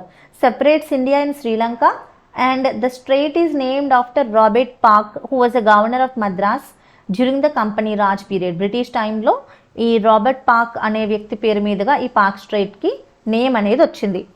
This is between Tamil Nadu state of India and Jaffna district of northern province of island Sri Lanka. శ్రీలంకలోని జఫ్నా అనే డిస్ట్రిక్ట్కి తమిళనాడు డిస్ట్రిక్ట్కి మధ్యలో ఉంది పాక్ స్ట్రెయిట్. ఓకేనా, గుర్తుపెట్టుకోండి. Next question, the union territories of India. మనకు ఆల్రెడీ తెలుసు in India there are 28 states, 8 union territories. గుర్తుపెట్టుకోవడానికి కూడా ఈజీ కదా, 28 స్టేట్స్ 8 యూనియన్ టెరిటరీస్. ఇదిగోండి ఇవే ఆ 8 యూనియన్ టెరిటరీస్. మన క్వశ్చన్ ఇక్కడ యూనియన్ టెరిటరీస్ గురించి. The 8 union territories in India include. ఈ మ్యాప్ని బాగా అబ్జర్వ్ చేయండి, ఈ లిస్ట్ కూడా వింటూ అర్థం చేసుకోండి. So there are 8 union territories in India. కేంద్ర పాలిత ప్రాంతాలు అంటారు వీటిని. డైరెక్ట్గా కేంద్రం పాలిస్తుంటుంది అనమాట, సెంట్రల్ గవర్నమెంట్. చూడండి, Delhi the capital of India, Jammu and Kashmir, Ladakh. ఇదివరకు రెండు కలిపి ఉండేవి, ఈ రెండు విభజన జరగడం వల్ల మనకి యూనియన్ టెరిటరీస్లో మార్పు వచ్చింది. Next Dadra and Nagar Haveli. ఇది దాద్రా అండ్ నగర్ హవేలీ, దమాన్ అండ్ డియూ. ఈ రెండు కలిపి ఒకటి అనమాట. పుదుచ్చేరి, చండీగఢ్. చూడండి, this is Chandigarh, Puducherry and Andaman and Nicobar islands. ఇవన్నీ కూడా మనకి యూనియన్ టెరిటరీస్. ఓకే, ఈ క్వశ్చన్కి ఇది ఆన్సర్. ఇది మీరు గుర్తుపెట్టుకోండి. మ్యాప్ కూడా వాటి లొకేషన్స్ కూడా మీరు ఇప్పుడే గుర్తుంచుకోండి. ఓకే, కావాలితే పాజ్ చేసుకుని కాసేపు నేర్చుకోండి. ఇక్కడ మీరు గుర్తుపెట్టుకోవాల్సింది దమాన్ అండ్ డియూ, దాదర్ అండ్ నగర్ హవేలీ. ఈ రెండు విడివిడిగా ఉండేవి, ఇప్పుడు ఈ రెండు మర్జ్ చేసి ఒకటే యూనియన్ టెరిటరీగా చేశారు. Okay, this is about 8 union territories of the country. Next, how are eastern coastal plains, western coastal plains similar and different. Eastern coastal plains, western coastal plains ఈ రెండు ఏ విధంగా సిమిలర్, ఏ విధంగా డిఫరెంట్ అని అడుగుతున్నాడు. అంటే ఏ ఏ విషయాల్లో తేడాలు ఉన్నాయి, ఏ ఏ విషయాల్లో ఈక్వల్ టాపిక్స్ ఉన్నాయని అడుగుతున్నారు. ఇదేంటో చూద్దాం. ఫస్ట్ సిమిలారిటీస్ చూద్దాము. Both plains are fertile because of the alluvial soil brought by the rivers. First పిక్చర్ని చూడండి. Can you see this? ఇది తూర్పు తీర ప్రాంతం, east coastal plain.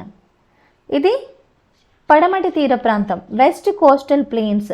Coastal plains అంటే సముద్రం వెంబడి ప్రయాణిస్తూ ఉండే తీర ప్రాంతాలు. అంటే పక్కన సముద్రం ఉంది అంటేనే వాటిని కోస్టల్ ప్లెయిన్స్ అంటారు. ఓకేనా, coastal plains of course meant for eternal beauty and of course fertile lands. Coastal plains అనగానే అందరికీ బీచెస్ గుర్తొస్తాయి. ఈ రెండు ప్లెయిన్స్లో కూడా, ఈ రెండు తీర ప్రాంత మైదానాల్లో కూడా అల్లువియల్ సాయిల్స్ ఉంటాయి. ఎందుకంటే ఇక్కడ నదులు ప్రవహిస్తున్నాయి కాబట్టి నదుల ద్వారా డిపాజిట్ అయ్యే అల్లువియల్ డిపాజిట్స్ మనకు కనిపిస్తున్నాయి. సో ఈ రెండు ప్లెయిన్స్ కూడా చాలా ఫర్టైల్గా ఉంటాయి. అంటే రెండు ఇటువైపు అటువైపు రెండు ప్రాంతాల్లో కూడా పంటలు చాలా బాగా పండుతాయని అర్థం. Both plains are suitable for agriculture as they have irrigation facilities. మనం సిమిలారిటీస్ చూస్తున్నాం. ఓకేనా, ఈ రెండు ప్లెయిన్స్లో కూడా ఇరిగేషన్ ఫెసిలిటీస్ బాగా ఉన్నాయి, వ్యవసాయ రంగం బాగా అభివృద్ధి చెందింది, వ్యవసాయం చేయడానికి కూడా అనువుగా ఉన్న ప్రాంతాలుగా వీటిని కన్సిడర్ చేస్తున్నారు. Plenty of fish are available in the sea coast of both plains. Telugu స్టేట్స్లోనే చూసుకోండి. మన తెలుగు స్టేట్స్లో ఒక state Andhra Pradesh. Andhra Pradesh is also a part of coastal plains. మనకి చూడండి ఫిషెస్ అవైలబిలిటీ చాలా ఎక్కువగా ఉంటుంది కదా ఆంధ్రప్రదేశ్లో. సముద్రానికి దగ్గరగా ఉంటాయి కాబట్టి, నదులు బాగా ప్రవహిస్తాయి కాబట్టి ఫిషింగ్ ఇండస్ట్రీ బాగా డెవలప్ అయి ఉంటుంది, చేపలు బాగా దొరుకుతాయి ఈ ప్రాంతాల్లో. Both plains are bordered by ghats. ఈ రెండు ప్లెయిన్స్ కూడా వెస్ట్రన్ ఘాట్స్ ఇంకా ఈస్టర్న్ ఘాట్స్ ద్వారా బోర్డర్ చేయబడి ఉన్నాయి, అంటే సరిహద్దుగా ఉన్నాయన్నమాట. ఈ రెండు ప్రాంతాలకి, ఈ రెండు తీర మైదానాలకి ఈ ఘాట్స్ అనేవి సరిహద్దుగా ఉన్నాయి. Both plains have sea ports. ఈ రెండు ప్రాంతాల్లో కూడా ఓడరేవులు ఉన్నాయి. సీ పోర్ట్స్ అంటే తెలుసు కదా, ఓడరేవులు ఉన్నాయి. అంటే చాలా మంచి షిప్పింగ్ బిజినెస్ జరుగుతుంది. ఒక ప్రాంతం నుంచి, మన ప్రాంతం నుంచి వేరే ప్రాంతాలకి ఫిషెస్ ఏంటి లేదా కార్గోస్ ఏంటి, రకరకాల సీ ట్రేడ్, సముద్ర మార్గాల్లో వ్యాపారం జరుగుతూ ఉంటుంది అనమాట సీ పోర్ట్స్ నుంచి. ఇలాంటి సీ పోర్ట్స్ ఈ కోస్టల్ ప్రాంతాల్లోనే ఉంటాయి. ఇక్కడ చూడండి, దే ఆర్ ఎట్ ముంబై, మహారాష్ట్రలో ముంబైలో, కేరళలో కొచ్చిలో, అండ్ వెస్ట్రన్ ప్లెయిన్స్లో ఈ ప్రాంతాల్లో, అలాగే ఈస్టర్న్ ప్లెయిన్స్లో తమిళనాడులోని చెన్నైలో, ఆంధ్రప్రదేశ్లోని విశాఖపట్నంలో మనకి ఈ సీ పోర్ట్స్ అనేవి ఉన్నాయి. ఓకేనా. ఇప్పుడు మాట్లాడిన ప్రాంతాల్లో ఎవరైనా ఉంటే గనక మెన్షన్ చేయండి. మీరు ఎవరైనా సీ పోర్ట్స్ చూసారా, కామెంట్ చేయండి. ఓకేనా. Next, density of population is high in both plains as plains are most suitable for occupation. ఎందుకంటే మనకి పని బాగా దొరుకుతుంది కాబట్టి, పంటలు బాగా పండుతాయి కాబట్టి, ఫిషరీస్ బాగా డెవలప్ ఉన్నాయి, ఆక్వాకల్చర్ బాగా డెవలప్డ్గా ఉంటుంది.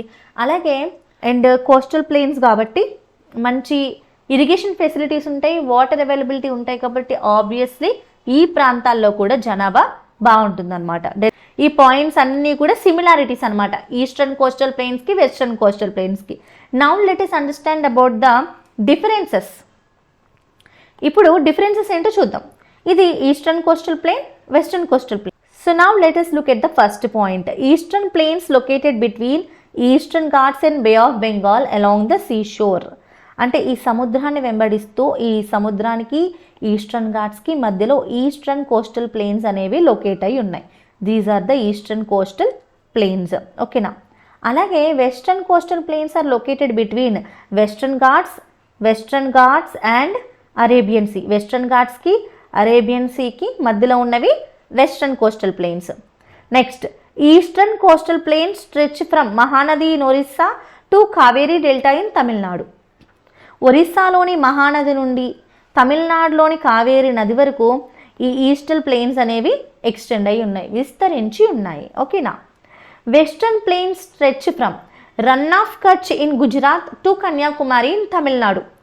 గుజరాత్లోని రన్ ఆఫ్ కచ్ నుండి, ఇదిగోండి ఇది రన్ ఆఫ్ కచ్ కనిపిస్తుంది కదా, రన్ ఆఫ్ కచ్ గుజరాత్లో ఉంటుందన్నమాట.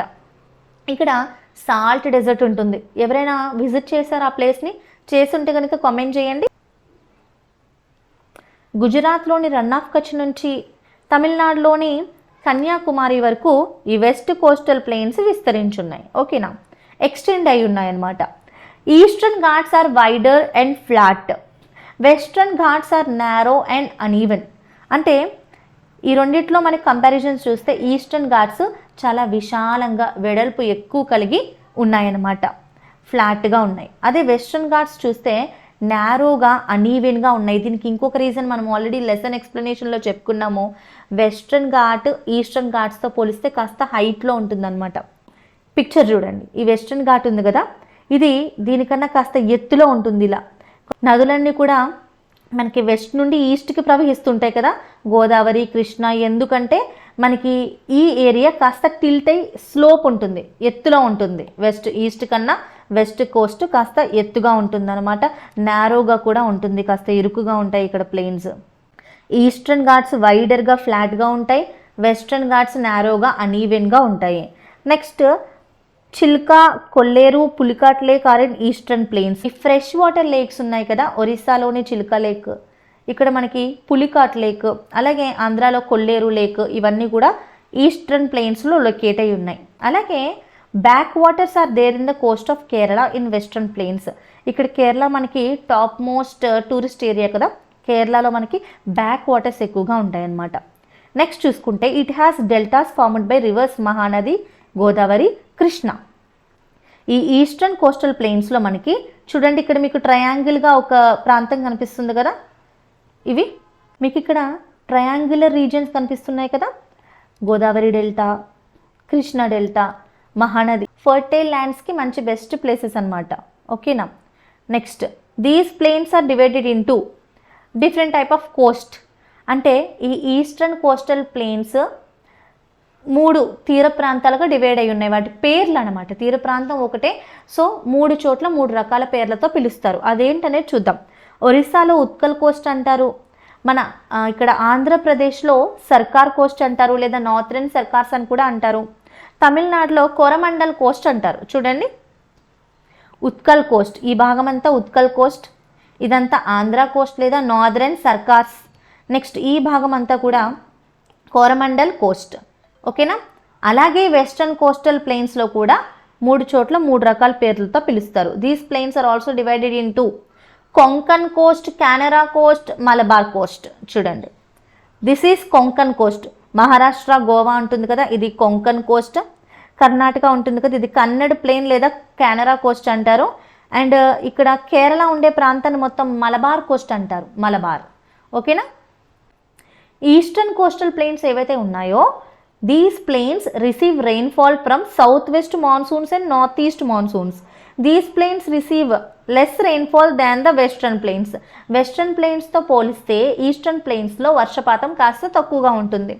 ఎందుకంటే వెస్ట్రన్ ప్లెయిన్స్లో ఇక్కడ వెస్ట్రన్ ఘాట్స్ ఉన్నాయి కదా, ఈ ఘాట్స్ కారణంగా ఈ కోస్టల్ ఏరియాస్లో వర్షపాతం ఎక్కువగా నమోదవుతుంది అనమాట ఈస్టర్న్ ప్లెయిన్స్తో పోలిస్తే.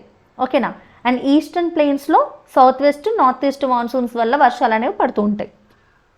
Now talking about western plains, these plains receive rainfall from south west monsoon. These plain receive more rainfall than the eastern plains. ఇక్కడ ఈస్టర్న్ ప్లెయిన్స్లో 2 మాన్సూన్స్ వల్ల ఎక్కువగా రెయిన్ఫాల్ రిసీవ్ అవుతాయి, కానీ వెస్ట్రన్ ప్లెయిన్స్లో ఓన్లీ సౌత్ వెస్ట్ మాన్సూన్స్ వల్లనే mostly rainfall అనేది receive అవుతుంది అనమాట. అండ్ ఇక్కడతో పోలిస్తే ఈ ప్రాంతంలో చాలా అధికంగా రెయిన్ఫాల్ అనేది మనం చూస్తాం వెస్ట్రన్ ఘాట్స్లో. అందుకే చూడండి, దట్టమైన అడవులు కూడా మనకి ఇక్కడ ఎక్కువగా కనిపిస్తూ ఉంటాయి. మహారాష్ట్ర, గోవా, కేరళ ఈ ప్రాంతాలన్నింటిలో కూడా మంచి దట్టమైన అడవుల్ని మనం అబ్జర్వ్ చేస్తుంటాం. ఇక్కడ లేవా అంటే ఇక్కడ ఈస్టర్న్ కోస్టల్ ప్లెయిన్స్లో కూడా ఉన్నాయి, కానీ వీటితో కంపేర్ చేస్తే వెస్ట్రన్ ప్లెయిన్స్లో ఎక్కువగా వర్షపాతం, ఫారెస్ట్ ఏరియాస్ అనేవి ఉంటాయన్నమాట.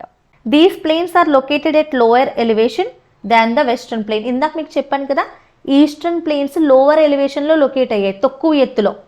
ఓకేనా. ఫర్ సపోజ్ మనం ఒక ఏదైనా ఒక పేపర్ తీసుకున్నాం అనుకోండి, ఇక్కడ మనకి పెనిన్సులార్ ప్లాటో ఇలా ఉన్నట్టు అనమాట. అంటే ఒకవైపు ఎక్కువ ఎత్తుండి ఒకవైపు తక్కువ ఎత్తుతో స్లోప్ కలిగి ఉందన్నమాట. ఈ తక్కువ ఎత్తు ఏదైతే ఉందో దీన్ని మనం ఈస్టర్న్ కోస్టల్ ప్లెయిన్స్ అంటున్నాం. వెస్ట్రన్ కోస్టల్ ప్లెయిన్స్ కాస్త ఎక్కువ హైట్లో ఉంది, ఎక్కువ ఎలివేషన్లో. ఈస్టర్న్ కోస్టల్ ప్లెయిన్స్ తక్కువ ఎలివేషన్లో ఉందన్నమాట. ఇది తక్కువ ఎలివేషన్లో ఉంది, ఇది ఎక్కువ ఎలివేషన్లో ఉంది. ఇది మీకు గుర్తు రావడానికి మీరు ఒకటే గుర్తుపెట్టుకోవాలి, గోదావరి, కృష్ణ, మహానది ఇవన్నీ వెస్ట్ నుండి ఈస్ట్కి ప్రవహిస్తాయి. ఎందుకంటే ఇలా పెట్టి మనం వాటర్ పోసామనుకోండి, ఇక్కడ నుంచి ఇక్కడికి ఈజీగా ఇటు నుంచి ఇటు వెళ్తాయా, ఇటు నుంచి ఇటు ఈజీగా వెళ్తాయా, ఇటు నుంచి ఇటే కదా ప్రవహిస్తాయి, ఎందుకంటే స్లోప్ ఉంది కాబట్టి, ఇటు తక్కువ ఎత్తుంది కాబట్టి. ఓకేనా. These plains are located at highest elevation than, ఇది ఇన్ కాదు, than the eastern plains. Eastern plains కన్నా వెస్ట్రన్ ప్లెయిన్స్ ఎక్కువ ఎత్తులో లొకేట్ అయి ఉన్నాయి. This is all about this answer. అర్థమైందా. Next 10th question, last question చూసుకుందాం. Plateau regions in India do not support agriculture as much as the plains. What are the reasons? భారతదేశంలో Plato regions ఏవైతే ఉన్నాయో, పీఠభూములు ఏవైతే ఉన్నాయో, plains లాగా పీఠభూములు ఎక్కువగా అగ్రికల్చర్కి, వ్యవసాయానికి సపోర్ట్ చేయవు అంటున్నారు. ఎంతవరకు నిజం, ఎందుకు సపోర్ట్ చేయదు అనేది మనం ఈ ఆన్సర్ ద్వారా తెలుసుకుందాం. Water is available for agriculture in abundance as the perennial rivers flow in the Indo-Gangetic plains.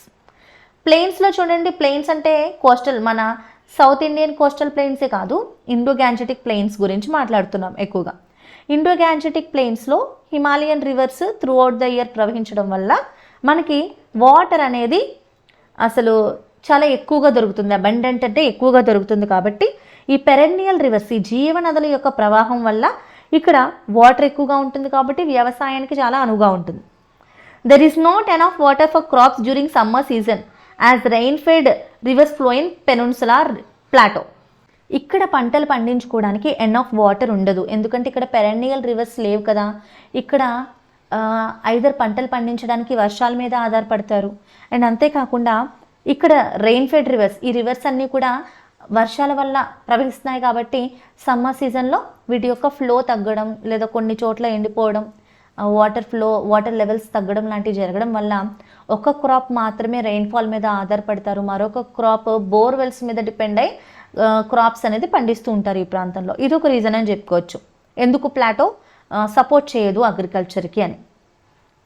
Next, soils in plains are formed by alluvial. They are fertile and suitable for agriculture. ప్లెయిన్స్లో, ఈ మైదాన ప్రాంతాల్లో మట్టి అనేది ఏంటి అంటే అల్లువియల్ deposits ద్వారా ఏర్పడిన మట్టి. ఇది పంటలు పండించడానికి చాలా సూటబుల్గా ఉంటుందన్నమాట. The soils in peninsular plateau are formed by volcanic activity and these are less used for agriculture compared to plains. ప్లెయిన్స్తో పోలిస్తే ప్లాటోలో ఉన్నది వాల్కనిక్ యాక్టివిటీ వల్ల ఏర్పడిన రాళ్ళు కదా, ఇవి అగ్రికల్చర్కి ఎక్కువగా పని చేయవన్నమాట. మనం కూడా చూడండి, ఇక్కడ మీరు ఎప్పుడైనా తెలంగాణ ఆంధ్ర రెండు ట్రావెల్ చేసినట్లయితే, తెలంగాణ అంటే కంప్లీట్ తెలంగాణ అనట్లేదు, సమ్ పార్ట్స్ ఆఫ్ తెలంగాణలో ప్లాటో రీజియన్ కాబట్టి మనకి ఎక్కువ రాళ్ళు, గుట్టలు అండ్ ఇంకా డ్రై ఏరియాస్ కనిపిస్తూ ఉంటాయి. అదే మీరు ఈ కోస్టల్ ఏరియాస్కి, ఈ ఆంధ్ర ఇటువైపు మీరు ప్రయాణిస్తే కనుక మీరు ఎక్కువ మనం పంట పొలాలు ఇవన్నీ గమనిస్తూ ఉంటాం. ఎందుకంటే ఇవి డెల్టా ఏరియాస్లో ఉండడం వల్ల, ప్లెయిన్ ఏరియాస్లో ఉండడం వల్ల, రివర్స్ ప్రవహించడం వల్ల, రెయిన్ఫాల్ బాగా కురవడం వల్ల, ఇలా డిఫరెంట్ ఫ్యాక్టర్స్ వల్ల ఇక్కడ బాగా పంటలు పని పచ్చ కనిపిస్తాయి. అది ప్లాటో రీజియన్ కాబట్టి అక్కడ రాళ్ళు గుట్టలతో ఉంటాయి అండ్ దస్ అవి అగ్రికల్చర్కి ఎక్కువగా సపోర్ట్ చేయవన్నమాట. ఓకేనా. Next, deltas are formed. అసలు ఈ డెల్టాస్ అంటే ఏంటి, డెల్టా ప్రాంతాలు ఎక్కడ ఫామ్ అవుతాయి, ఇది కూడా మీరు మీ లోవర్ క్లాసెస్లో నేర్చుకున్నారు. రివర్ ఇలా ప్రవహిస్తూ వచ్చినప్పుడు అది సీలో కలిసే ముందు ఒక ట్రయాంగిల్గా విడిపోయి సీలో మర్జ్ అవుతుంది అనమాట. సో ఇలా మర్జ్ అయ్యేటప్పుడు ఇలా ట్రయాంగిల్ షేప్ ఫామ్ అయి ఉంటుంది. ఈ మధ్యలో ఈ ప్రవాహం వల్ల అల్లువియల్ డిపాజిట్స్ అనేవి ఏర్పడతాయి. దీని ద్వారా ఈ డెల్టా రీజియన్స్ చాలా ఫర్టైల్గా ఉంటాయి అన్నమాట and suitable for agriculture. Deltas are formed at river mouths in plain areas. These are very suitable for agriculture. There are no deltas in plateau region. So the plateau areas do not support agriculture as much as the plains. Plain రీజియన్స్లో మీకు already తెలుసు, ఒక river ప్రవహిస్తూ వచ్చి సముద్రంలో కలిసే ముందు ఇలా ఒక డెల్టాని ఫామ్ చేస్తాయి ట్రయాంగిల్ షేప్లో. ఈ డెల్టాని ఫామ్ చేస్తే ఈ రెండు ప్రవాహాల మధ్య ఈ మధ్య ఏరియాలో అల్లువియల్ డిపాజిట్స్ ఎక్కువగా ఏర్పడతాయి. అండ్ ఈ డెల్టా రీజియన్ మంచి ఫర్టైల్గా సారవంతంగా ఉంటుంది ఈ అల్లువియల్ డిపాజిట్స్ వల్ల. సో ఈ ప్రాంతం పర్టికులర్లీ అగ్రికల్చర్కి బాగా సూటబుల్ అనమాట. ఇలాంటి ప్రాంతాలు ఈ కోస్టల్ ఏరియాస్లో మనకి ఎక్కువగా కనిపిస్తుంటాయి. వేరేస్ ప్లాటో రీజియన్లో ఈ డెల్టాస్ అనేవి మనకి ఫామ్ అవ్వవు కాబట్టి అక్కడ అగ్రికల్చర్కి ఎక్కువగా సపోర్ట్ చేయవు. ఓకేనా. నెక్స్ట్, ఇది ప్లాటో మ్యాప్ అన్నమాట. ఇదిగోండి, ఇది డెక్కన్ ప్లాటో కనిపిస్తుందా, సెంట్రల్ హైలాండ్స్, ఇక్కడ మనకి మాల్వా ప్లాటో ఉంటుంది, చోటానగర్ ప్లాటో ఉంటుంది. This is all about the question and answers of this lesson. ఈ లెసన్లో ఇప్పటి వరకు మనం క్వశ్చన్ అండ్ ఆన్సర్స్ గురించి డిస్కస్ చేసాము. ఓకేనా. ఏదైనా డౌట్ ఉన్నా, మీ ఒపీనియన్ ఏదైనా ఉన్నా కూడా కామెంట్ బాక్స్లో కామెంట్ చేయండి. I will definitely see it. ఈ లెసనే కాదు, ప్రతి లెసన్కి క్వశ్చన్ ఆన్సర్స్ ఇలాగే చాలా డీటెయిల్డ్గా ఎక్స్ప్లెయిన్ చేస్తాను. మీరు చేయాల్సిందల్లా మన ఛానల్ని వెంటనే సబ్స్క్రైబ్ చేయండి, కామెంట్ చేయండి, లైక్ చేయండి. లైక్ చేస్తే ఎక్కువ రీచ్ అవుతుంది కదా. మీ ఫ్రెండ్స్కి కూడా మీరు మన ఛానల్ లింక్ షేర్ చేయండి. 10th వాళ్ళకి బాగా యూజ్ అవుతుంది. నెక్స్ట్ ఇయర్ మీకు సిలబస్ మారచ్చు, బట్ అయినా సరే ఇన్ని వీడియోలు చేసేది మీకు బాగా యూజ్ అవ్వాలని చెప్పి. So as much as 10th స్టూడెంట్స్కి ఇది రీచ్ అయ్యేటట్టు మీరు కూడా సపోర్ట్ చేయండి నన్ను, మన ఛానల్ని. ఓకేనా. Thank you for watching the video and bye.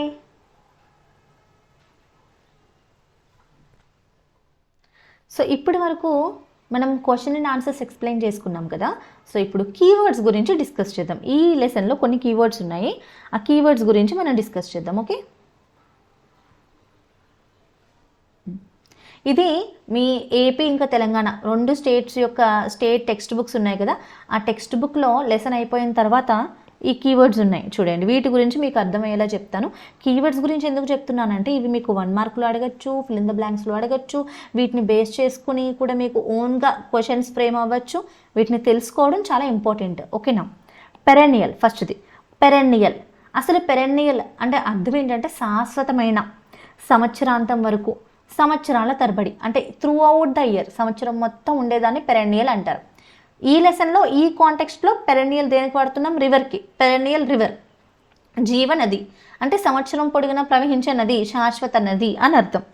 Lasting a very long time or happening repeatedly, చాలా లాంగ్ టైం వరకు ఉండి రిపీటెడ్గా జరిగేదాన్ని పెరెన్నియల్ అంటాం. A stream or river that flows continuously through its river bed for an year is known as perennial river.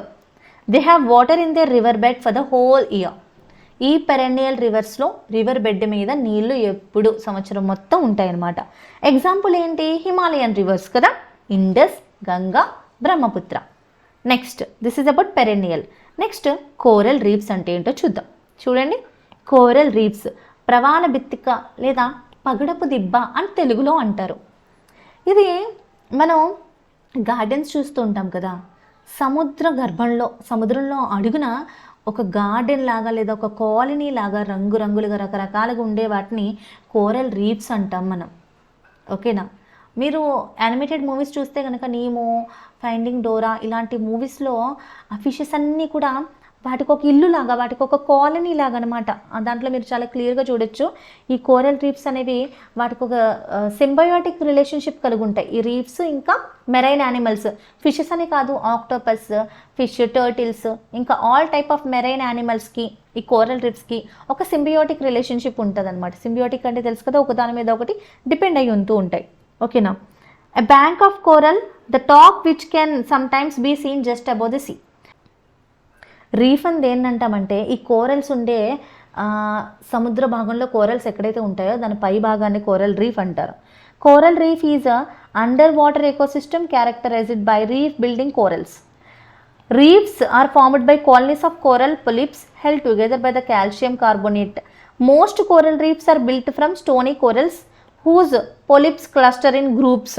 అసలు corals అంటే ఏంటి అంటే ఇవి ఏదో మొక్కల్లా కనిపిస్తున్నాయి కానీ మొక్కలు కాదు, ఈ జంతువులు, మెరైన్ యానిమల్స్, వీటిని పొలిప్స్ అంటారు. ఓకేనా?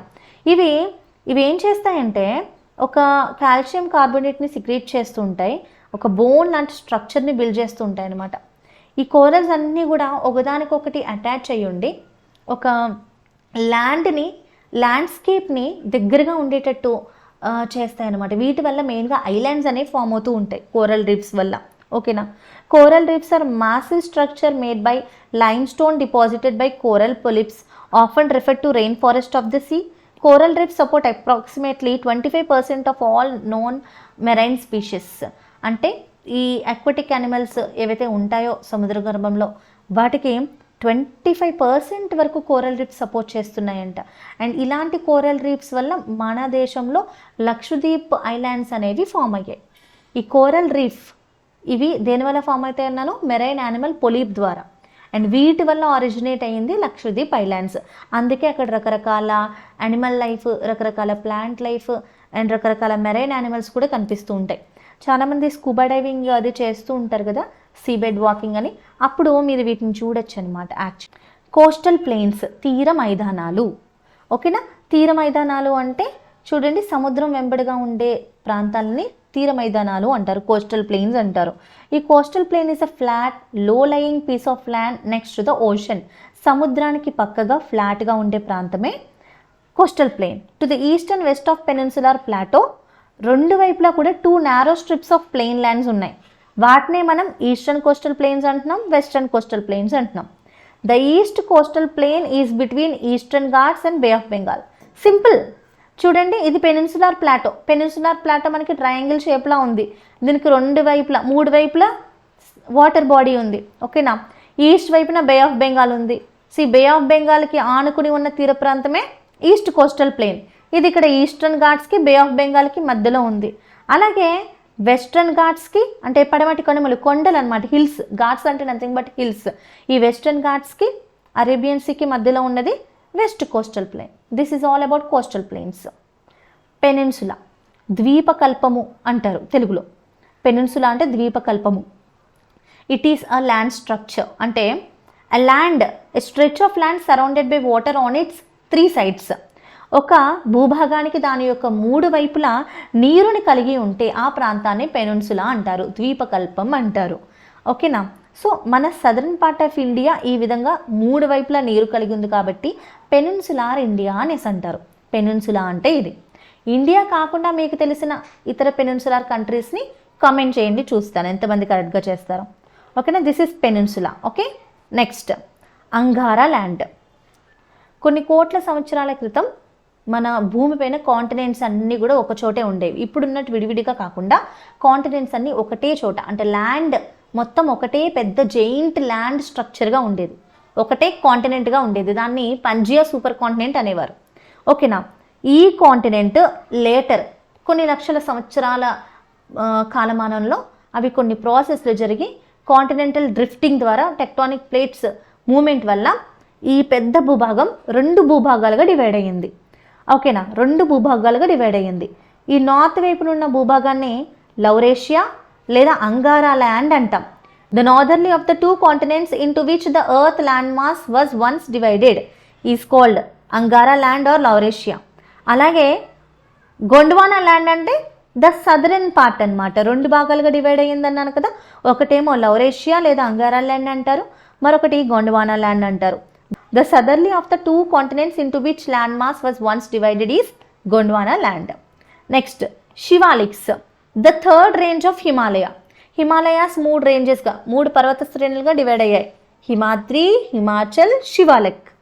మూడవది ఆఖరిది శివాలిక్ అనమాట. The southernmost range of Himalayas. Himalaya పర్వతాలకి దక్షిణాన అత్యంత దక్షిణాన ఉన్న పర్వత శ్రేణి శివాలిక్స్, శివాలిక్ పర్వతాలు. ఇది ఓకేనా. నెక్స్ట్ పూర్వాంచల్. పూర్వాంచల్ అంటే ఏంటి? ఈ సింపుల్ అర్థం చేసుకోవడం చాలా సింపుల్. ఎలా అంటే మీకు తెలుసు హిమాలయ పర్వతాలు అనేవి వెస్ట్ నుండి ఈస్ట్ వరకు విస్తరించి ఉన్నాయి. వీటిని ఒక్కో ప్రాంతంలో ఒక్కోలా పిలుస్తారు. మనకు కూడా చూడండి, ఇంట్లో ఒక పేరుతో పిలుస్తారు, స్కూల్లో ఒక పేరుతో పిలుస్తారు, నిక్ నేమ్స్ ఉంటాయి కదా. అలాగే వీటికి లోకల్ నేమ్స్ ఉంటాయి అన్నమాట. నార్మల్గా మనం కూడా చూడండి, వెస్ట్రన్ హిమాలయాస్ అంటాం, సెంట్రల్ హిమాలయాస్ అంటాం, ఈస్టర్న్ హిమాలయాస్ అంటాం. అలాగే ఈ హిమాలయ పర్వతాలని ఈ ఈస్టర్న్ స్టేట్స్లో, ఓకేనా, ముఖ్యంగా ఈ అరుణాచల్ ప్రదేశ్ అండ్ ఇంకా ఈ ఈస్టర్న్ స్టేట్స్లో పూర్వాంచల్ అని పిలుస్తారు. హిమాలయ పర్వతాలని పూర్వాంచల్ పర్వతాలు అంటారు. ఓకేనా. ఈ హిమాలయ పర్వతాలు ఇలా ఎక్స్టెండ్ అవుతూ ఈ north eastern states hairpin bend తీసుకుని ఎక్స్టెండ్ అయ్యాయి. ఇక్కడ వీటిని పూర్వాంచల్ అంటారు. The division of Himalayas in Arunachal Pradesh beyond Dihang valley. Dihang వ్యాలీని దాటుకుని ఇక్కడ విస్తరించిన హిమాలయ పర్వతాలని పూర్వాంచల్ పర్వతాలు అంటారు. These are the Purvanchal mountains. మళ్ళీ ఈ పూర్వాంచల్ మౌంటైన్స్ని లోకల్గా ఒక్కో స్టేట్లో ఒక్కో పేరుతో పిలుస్తారు. చూడండి, మిజోరంలో మిజో హిల్స్ అంటారు, నాగాలాండ్లో నాగా హిల్స్ అంటారు, మణిపూర్లో మణి హిల్స్ అంటారు, ఇక్కడ అరుణాచల్ ప్రదేశ్ దగ్గర పట్కాయ్ హిల్స్ అంటారు. ఇలా ఒక్కో ప్రాంతంలో మళ్ళీ ఒక్కో పేరుతో పిలుస్తారనమాట.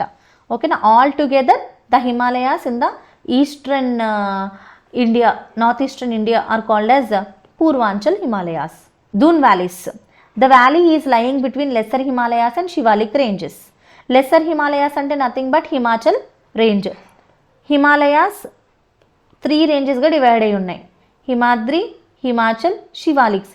ఇక్కడ హిమాచల్ ఇంకా శివాలిక్ ఈ 2 రేంజెస్ మధ్యలో లోయలు ఫామ్ అయ్యాయి అన్నమాట. ఈ లోయల్ని దూన్ అంటారు, దూన్ వ్యాలీస్ అంటారు. ఓకేనా. ఈ దూన్ వ్యాలీస్ ఎక్కడ ఉన్నాయి అని అడిగితే మీరు సింపుల్గా గుర్తుపెట్టుకోవాల్సింది between lesser Himalayas and Shivaliks.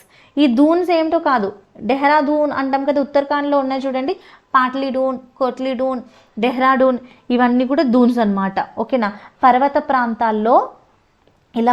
ప్రాంతాల్లో నదులు ప్రవహించినప్పుడు ఈ పర్వతాలు అడ్డు రావడం వల్ల ఈ ప్లేస్లో టెంపరీగా ఒక లేక్లా ఫామ్ అవుతాయి అన్నమాట. ఫామ్ అయ్యి ఈ ప్రాంతంలో రివర్స్ ద్వారా కొట్టుకొచ్చే అల్లువియల్ డిపాజిట్స్ అన్నీ కూడా స్టోర్ అయ్యి ఉంటాయి.